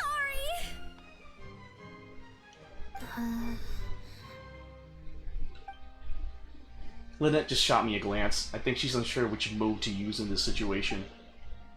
Performance. What's she talking about? Never heard of it. Cooperation performance. Let's do this. Oh, shoot. This is gonna be one of the endings. Yeah, me neither. Wait, but... Oh, what was the quote from the Bible? Oh, do you mean when we ran into you at the Fleuve Sandra? And you said some mean things to me? Something about staying faithful? The Bible would say something like that. It's the Bible. You were only trying to look out for your sister. It was just a few words spoken in anger. Don't worry. Whatever it was you said, I've already forgotten. Dang. 4 to 6 or something? Oh. Oh. I see. Well, Mario connected the dots. Sounds like Gina knows what she did was wrong. Owning up to your mistakes and committing to do better in the future is what counts. I understand that feeling of wanting to stand up for your family when they're being mistreated. Really, I do. But next time, maybe consider a different tactic? Something you can pull off more effectively, and without arousing suspicion. Alright, that's enough. Stop giving her ideas. Got it. Thank you, Lynette. Why do I feel like I'm missing something here? Because you is missing something here. Hey, here you are. I was wondering where you'd all run off to. Great! Everyone's in one place. That makes this so much easier. What's up? What do you think? It's group photo time! We have to commemorate the debut of the Lost Puppet Director's Edition. Okay, everyone, we all have pretty awkward smiles on our faces in the photo from Hotel de Boer, so this time, no forced smiles allowed. We'll try. Oh, am I really not allowed to force a smile? Is smiling tough for you? I'll try, I suppose. I think I can manage. Lynette, Traveler, come on! You two should be right in the middle. 3, 2, 1, smile! Oh, I forgot to add your coconuts to your messages. Why are you adding coconuts to your messages? Your trials only test your faith to see whether or not it is strong and pure. Your faith is being tested as fire tests gold when it purifies it, and your faith is far more precious to the Lord than your gold. Oh, it's true. A roaring success. My line of sight was a little bit off. It's fine as your smile is genuine. Okay, so is the last ending where I, like, mess up at the end there? Bro, this was a really well thought out hangout event, but it's so freaking long. I started this, like, at 6. Thank you. Ah, it really is. Okay. Wait and see how things play out. That letter? I was the one who You want a wrote it. coconut? At 6? What? Gina? So it was you? Director, it's time for... Oh. It's literally 12:10. Okay. Weird energy here. I think we came at a bad time. Lynette, Gina must have been worried sick about me. I'm sure even she wouldn't do something so stupid if she was in her right mind. 3 coconuts. sorry. I don't get it. I'm promise sorry, I'll make it up Glass. to you somehow. That's going over my head, like way above my head. Jillian, no! This is completely my fault, and I'm the one who should have to bear the consequences. I got the wrong end of the stick and completely misjudged Lynette. Shall we hear what Lynette has to say? Well, since I haven't actually suffered any losses, seeking redress could be difficult. Maybe we could just let this one slide? Really? Are you sure? After all, Gina wouldn't be the first person to ever misjudge me, right? I haven't been doing story quests. I've only been doing a hangout event. And this hangout event has been going on for God knows how long. This is a very long hangout I think event. we can all agree it was a misunderstanding and nothing more. No need to overcomplicate things. But still, I was wrong to write that letter. I should own up to my actions. Make it up to you in some way. W devs, right? She seems pretty insistent. Kids at this age really are stubborn. If that's what you really want, then how about helping out backstage? Huh? Backstage? The crew could always use an extra hand. Plus, it'll give your older sister a chance to keep an eye on you. And stop you Cat getting into ears? any Yes, trouble. Lynette is a cat girl, I believe. Thank you, Lynette. Really. Thank you so much. The whirlwind of events is finally resolved. A few days later, huh? You're finally awake. The show's about to start. Is it? You know what that means. What? I I'm don't. so much more at home here in the audience. I get to sit on a comfy seat, and I don't have to activate my energy-consuming modes all the time. Tsubaki, hi! Welcome to the stream. How you doing, girl? Sounds like Gina got more than she bargained for out of that backstage job. Gave her your supporting role in the play, too. Mary said she's a very promising young actress, and she has natural chemistry with her older sister. In their capable hands, the show doesn't need me to attract an audience anymore. Phew. Freedom at last. You don't feel even a little bit disappointed? Fame was right around the corner. Fame is more trouble than it's worth. Oh, I rather didn't leave watch that the side of live things stream, to my brother Tsubaki. and the others. I was too busy trying to finish Lynette's hangout event. I did see some clips of it though, and I'm like, oh, like when the Pyro Archon was challenging that one dude. I'm happiest when I get to sit in a quiet place, watch them do Caught their in thing, 4K. and cheer them on. Guys, I could explain, like you're doing now. Yep, exactly. I didn't get the wait, there were codes? Tsubaki, help me. There were codes? I mean, Rit sent me an Instagram post about their 5.0 update. So, listen, I'm sorry. A seat in the audience. Where there is someone performing on stage, there will be others clapping in the audience. Oh my god, we did it. I did it. I finished it. Yeah, there was codes. Cotton 8K Glass, stop it. No. What were the codes? Can I still get those codes actually? Can I still get them? Is it possible to still get those codes, Tsubaki? Alright, it's in the live stream? Okay, hold on. Let me go on my YouTube app on my phone and type in Genshin live stream. Let me shoot, don't record my voice. Why are you recording my voice? Okay. Genshin live stream 5.0. You can in HoYoLab to fast claim them? Wait, where in HoYoLab? Where do I go? Do I just go to the Genshin Impact page? I'm literally doing this right now. How do I do this? Oh, redeem? Oh shoot, American server, character name, redeem. Oh shoot, I am redeeming them right now. Oh cool.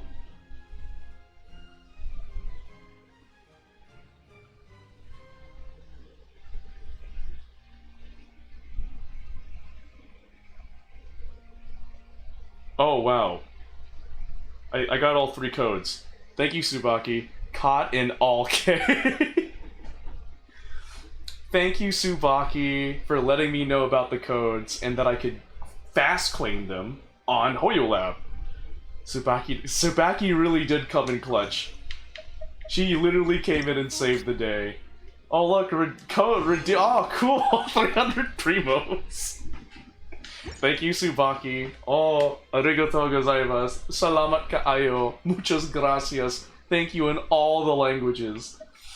Oh god, that was funny. I was like, what? There were codes? I didn't know there were codes. I got new mail. Anyway. 1384. How much? Oh, wait. Guys, I can do a poll. Alright, it's gonna be a bit convoluted, but we can do this. I'm gonna use... What is this? 5-star glitter. Yes, I will get 1. Right, let's see if we can pull Emily, okay? Okay. And then, I go in here, right? And then I'm like, whoa. Just imagine if you didn't claim them before the time ran out. Yeah, I would not have been able to do another 10 pull for Emily. Yes. Yes, I need 56 Genesis crystals. Okay, let's see. Let's see what I get. Let's see what I get. I don't think I'm getting Emily. I give up, guys. I give up. I cannot get Emily or Yelan for the life of me. Ugh. That looks fancy. I mean, I got... Wait, did I max out my Yanfei? What pity are you? I think I'm still... I think I'm still at the 50-50. I'm still trying to grasp the whole concept of 50-50. Let me see details. I don't even know how many pulls I've done. How many pulls have I done? Details.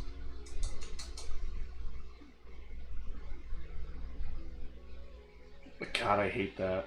Ugh. Yeah, glass. I don't know. I actually don't know. Is there a way to keep track? There is, actually, isn't there?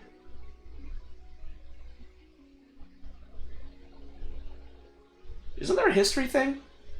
I forget. Oh, yeah, history. There we go. Let's see. Yeah, I don't know. I don't think I'm anywhere close to my pity. It's on history? Okay, let's try it. Let's check it. I don't know. I don't know. I don't know. How can I tell? I'm new. I'm a noob. You can check the wishes you made in the past year. Oh. Let me see. Weapon, event wish, chronicled wish, permanent wish. Oh, character event wish and character event wish 2. Yeah.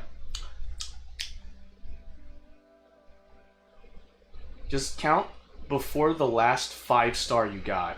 Oh, that's what you mean. Oh, God. Okay.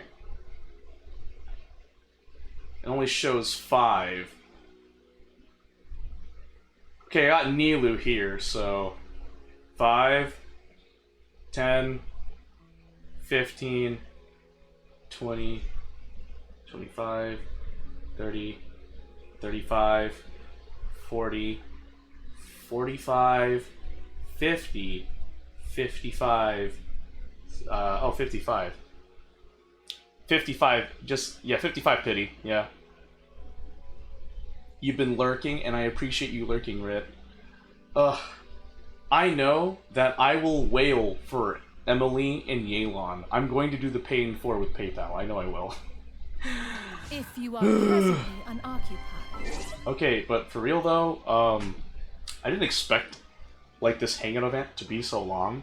So, and the pool you did, you're at 65.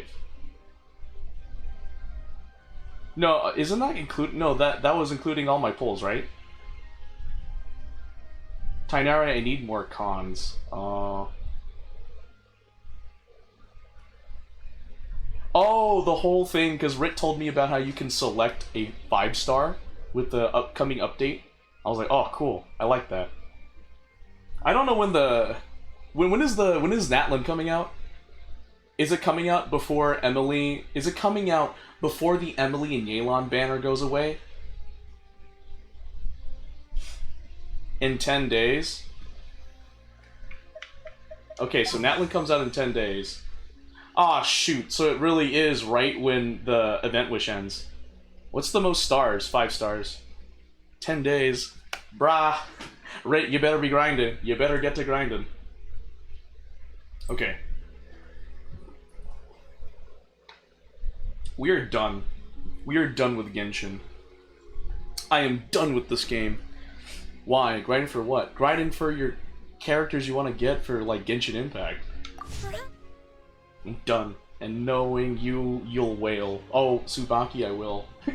The thing is I just want to be able to play all the characters in Genshin. Oh, shoot, before I forget, let me just, like... I know you guys can see the screen right now, but I got 2 Yanfei Stella Fortuna. I am going to see how far along she is. Hey, Yanfei. Let's see your constellation. Bro. Congrats. I officially have a constellation level 5 Yanfei. Wow. Hooray. Grinding put... yeah, Genshin. Glass, I'd rather ride chicken. What the fudge? Oh my gosh. This is so silly. Alright, I have some time. Unfortunately, I wanted to have more time to play, like, Zenless Zone Zero, but I think, fortunately, we won't have enough time to play Zenless Zone Zero. I'm not ending the stream, by the way. I'm going to play some Zenless Zone Zero. So, we are going to end Genshin right now. And then we will start Zenless Zone Zero, because I want to play some Zenless Zone Zero. I did not expect Zenless to be this long. I'm not gonna lie. So much. So much. Cool. Alright, let's start this. Anyway. Zenless, baby! Whoa! Oh! I was literally planning to do a bunch of, internet commissions. Seth is legal. Seth is... Oh, you looked up the age? How old is Seth? How much would someone have to... Shoot, hold on. Gosh darn it. There we go. How much would someone have to do... Dono for the OF reveal? That's... Oh, I'm being summoned. Hold on.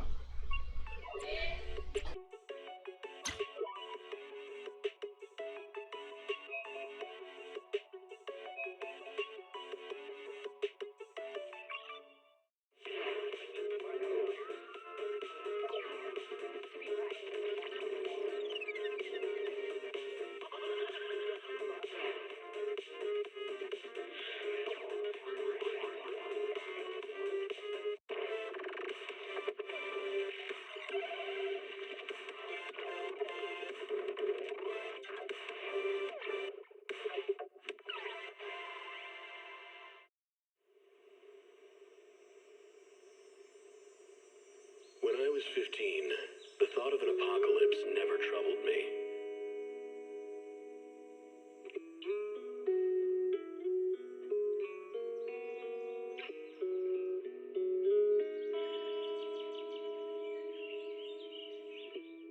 The only thing I couldn't give up, even in the face of the world's end, was the sunset on that beach.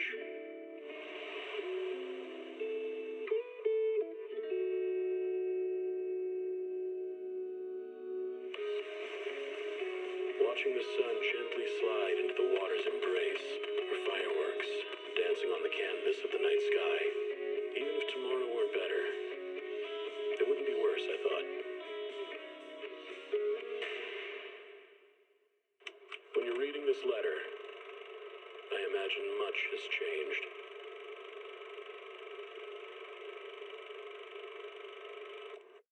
Whether it's yourself or the world.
It's a promise.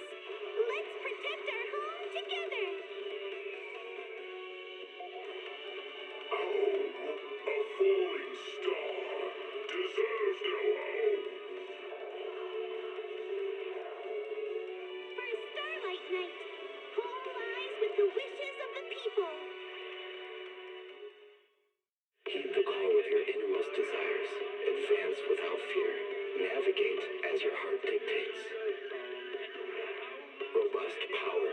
Perfect execution.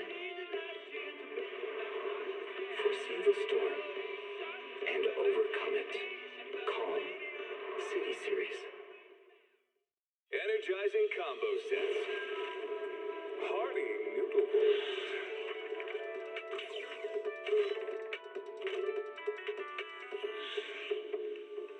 Waterfall soup.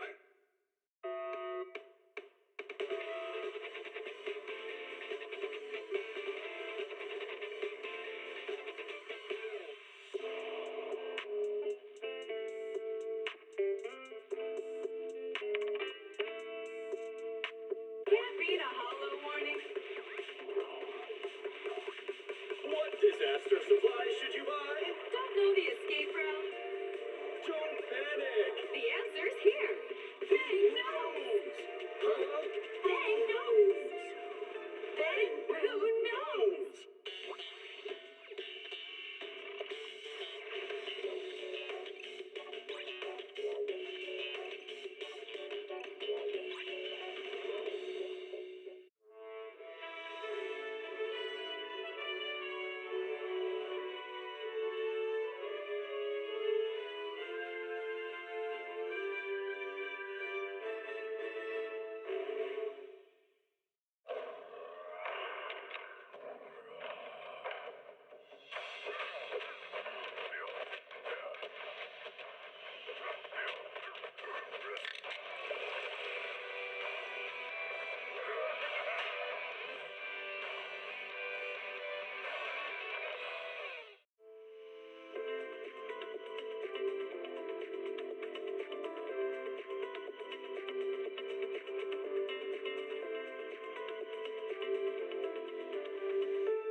When I was 15, the thought of an apocalypse never troubled me.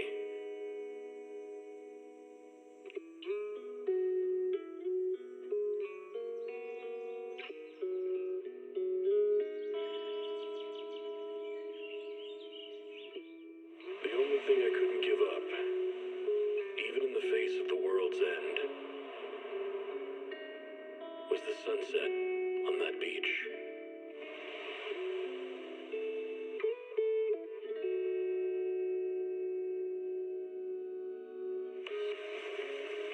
Watching the sun gently slide into the water's embrace, or fireworks dancing on the canvas of the night sky. Even if tomorrow were better, it wouldn't be worse, I thought.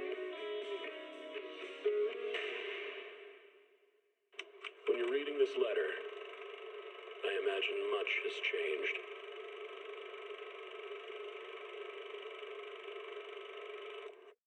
Whether it's yourself or the world.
the storm and overcome it.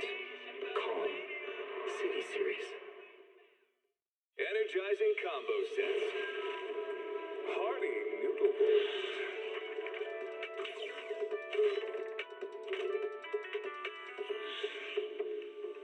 Waterfall soup.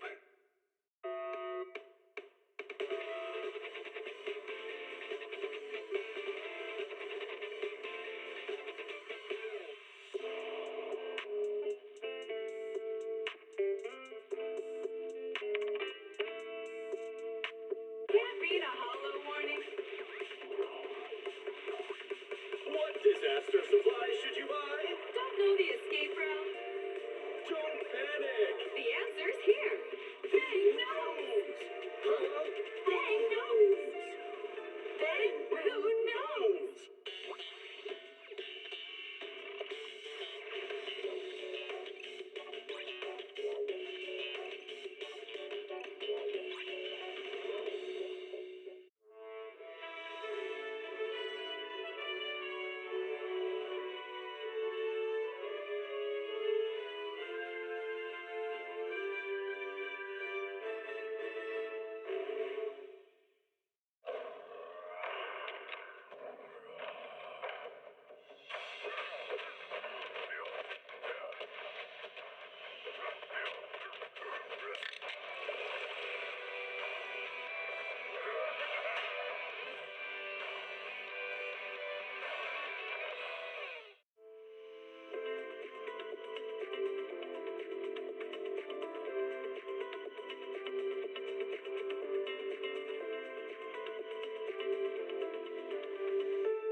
When I was 15, the thought of an apocalypse never troubled me.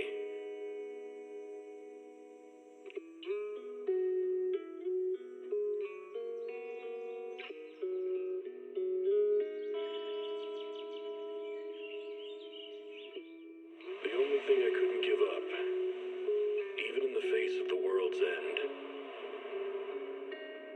was the sunset on that beach.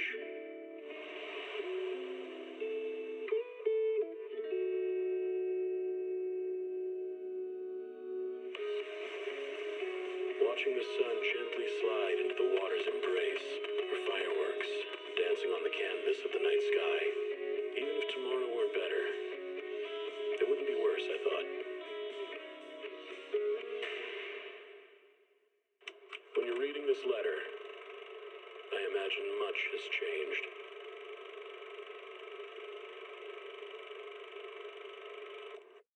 Whether it's yourself or the world.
it to execution.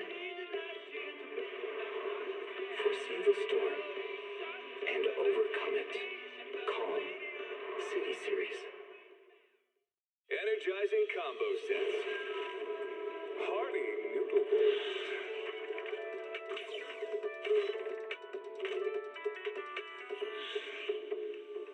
Waterfall soup.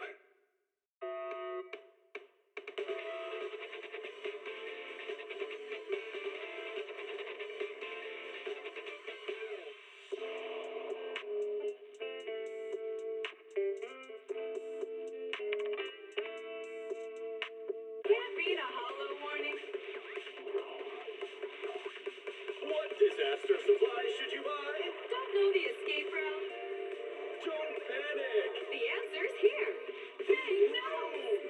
Huh? Bang nose. Bang blue nose.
When I was 15, the thought of an apocalypse never troubled me.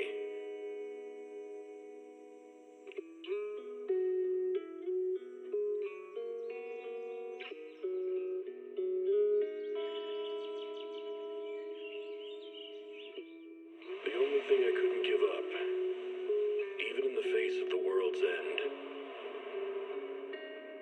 was the sunset on that beach.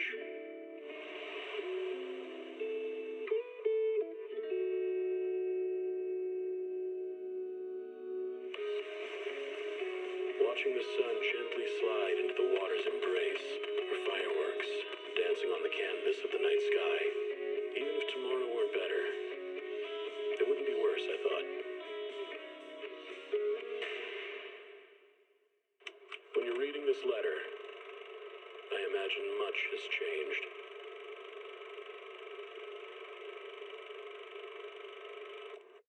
Whether it's yourself or the world.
foresee the storm and overcome it. Calm City Series. Energizing combo sets. Hearty noodle bowls.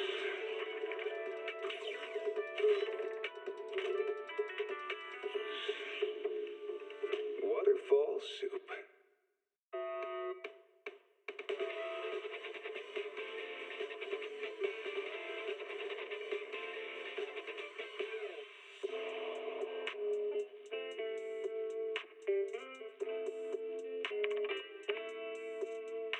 Can't beat a hollow warning.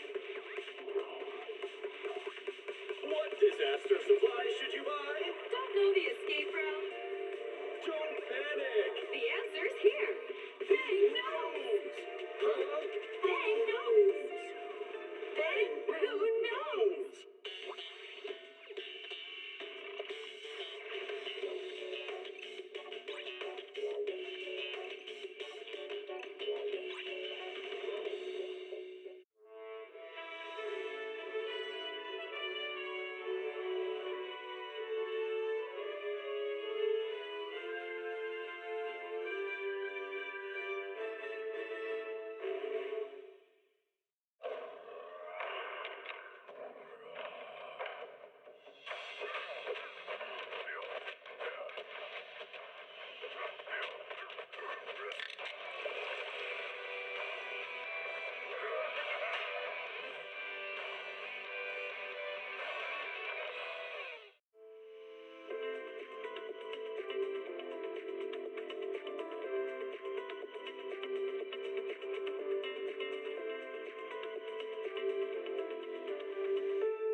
When I was 15, the thought of an apocalypse never troubled me.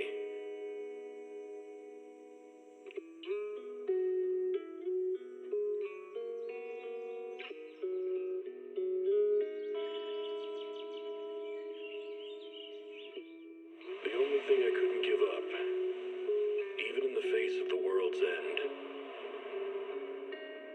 was the sunset on that beach.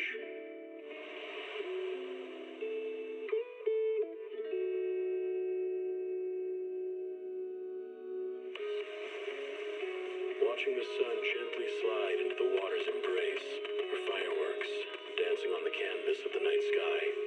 Even if tomorrow were better, it wouldn't be worse, I thought. When you're reading this letter, I imagine much has changed.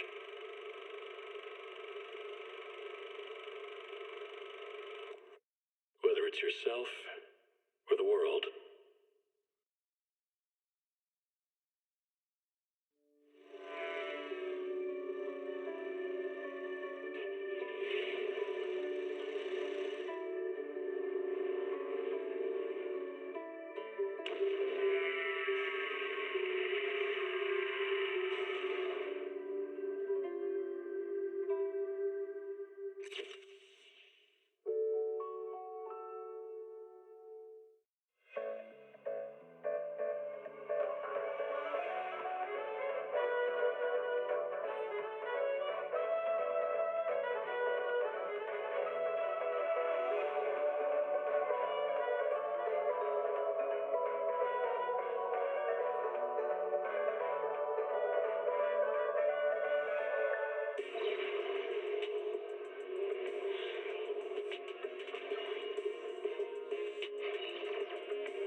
smooth a storm and overcome it.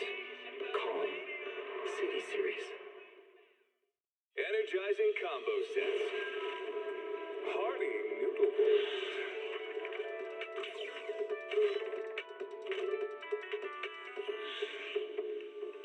Waterfall soup.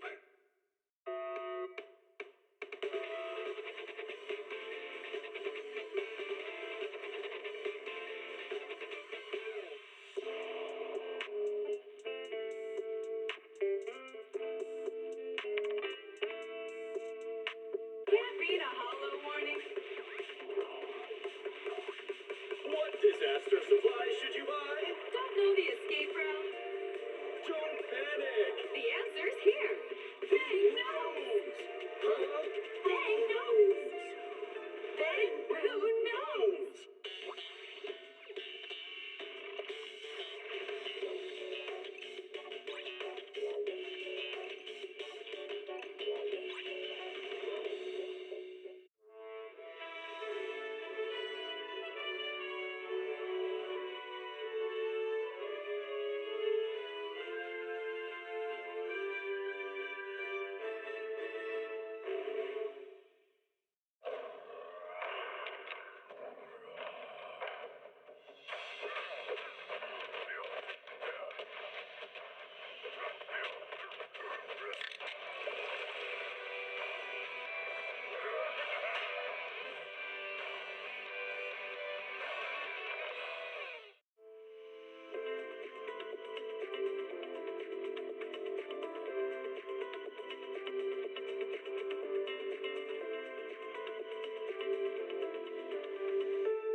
When I was 15, the thought of an apocalypse never troubled me.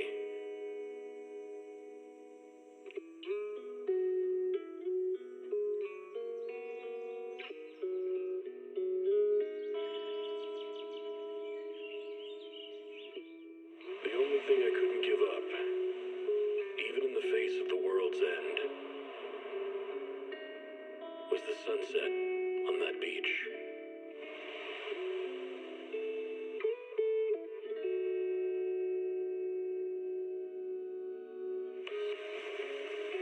Watching the sun gently slide into the water's embrace, or fireworks dancing on the canvas of the night sky.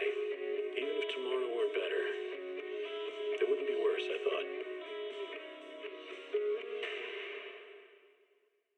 When you're reading this letter, I imagine much has changed.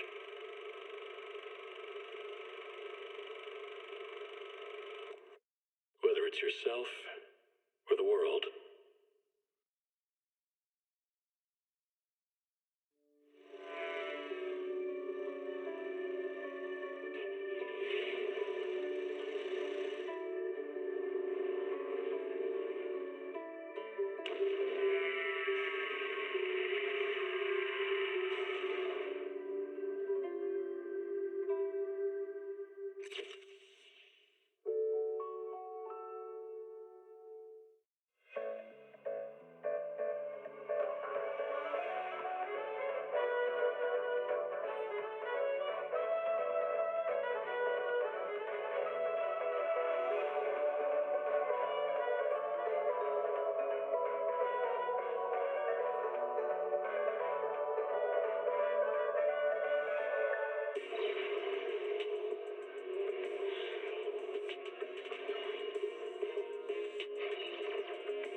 combo sets. Hearty noodle bowls.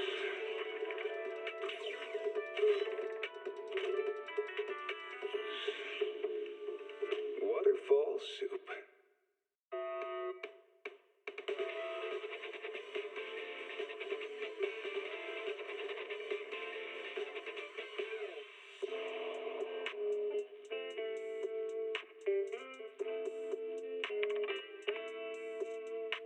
Can't beat a hollow warning.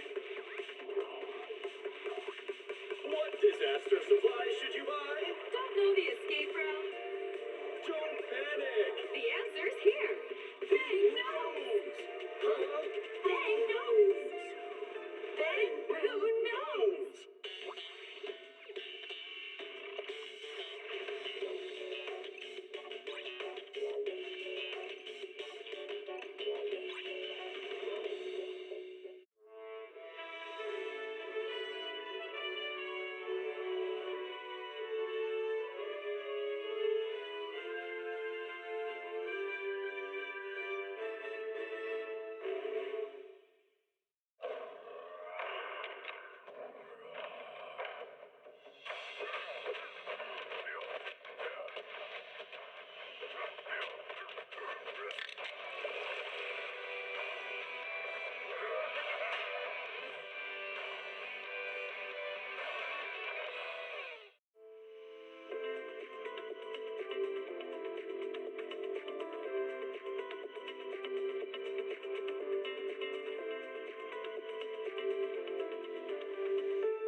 When I was 15, the thought of an apocalypse never troubled me.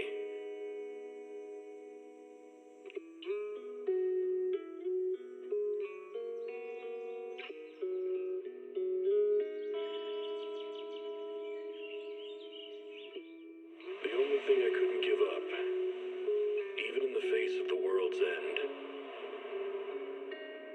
was the sunset on that beach.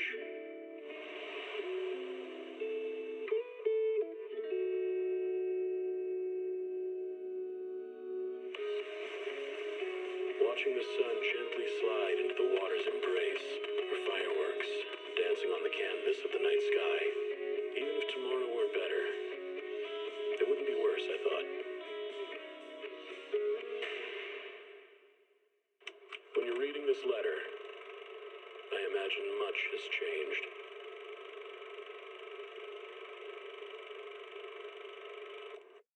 Whether it's yourself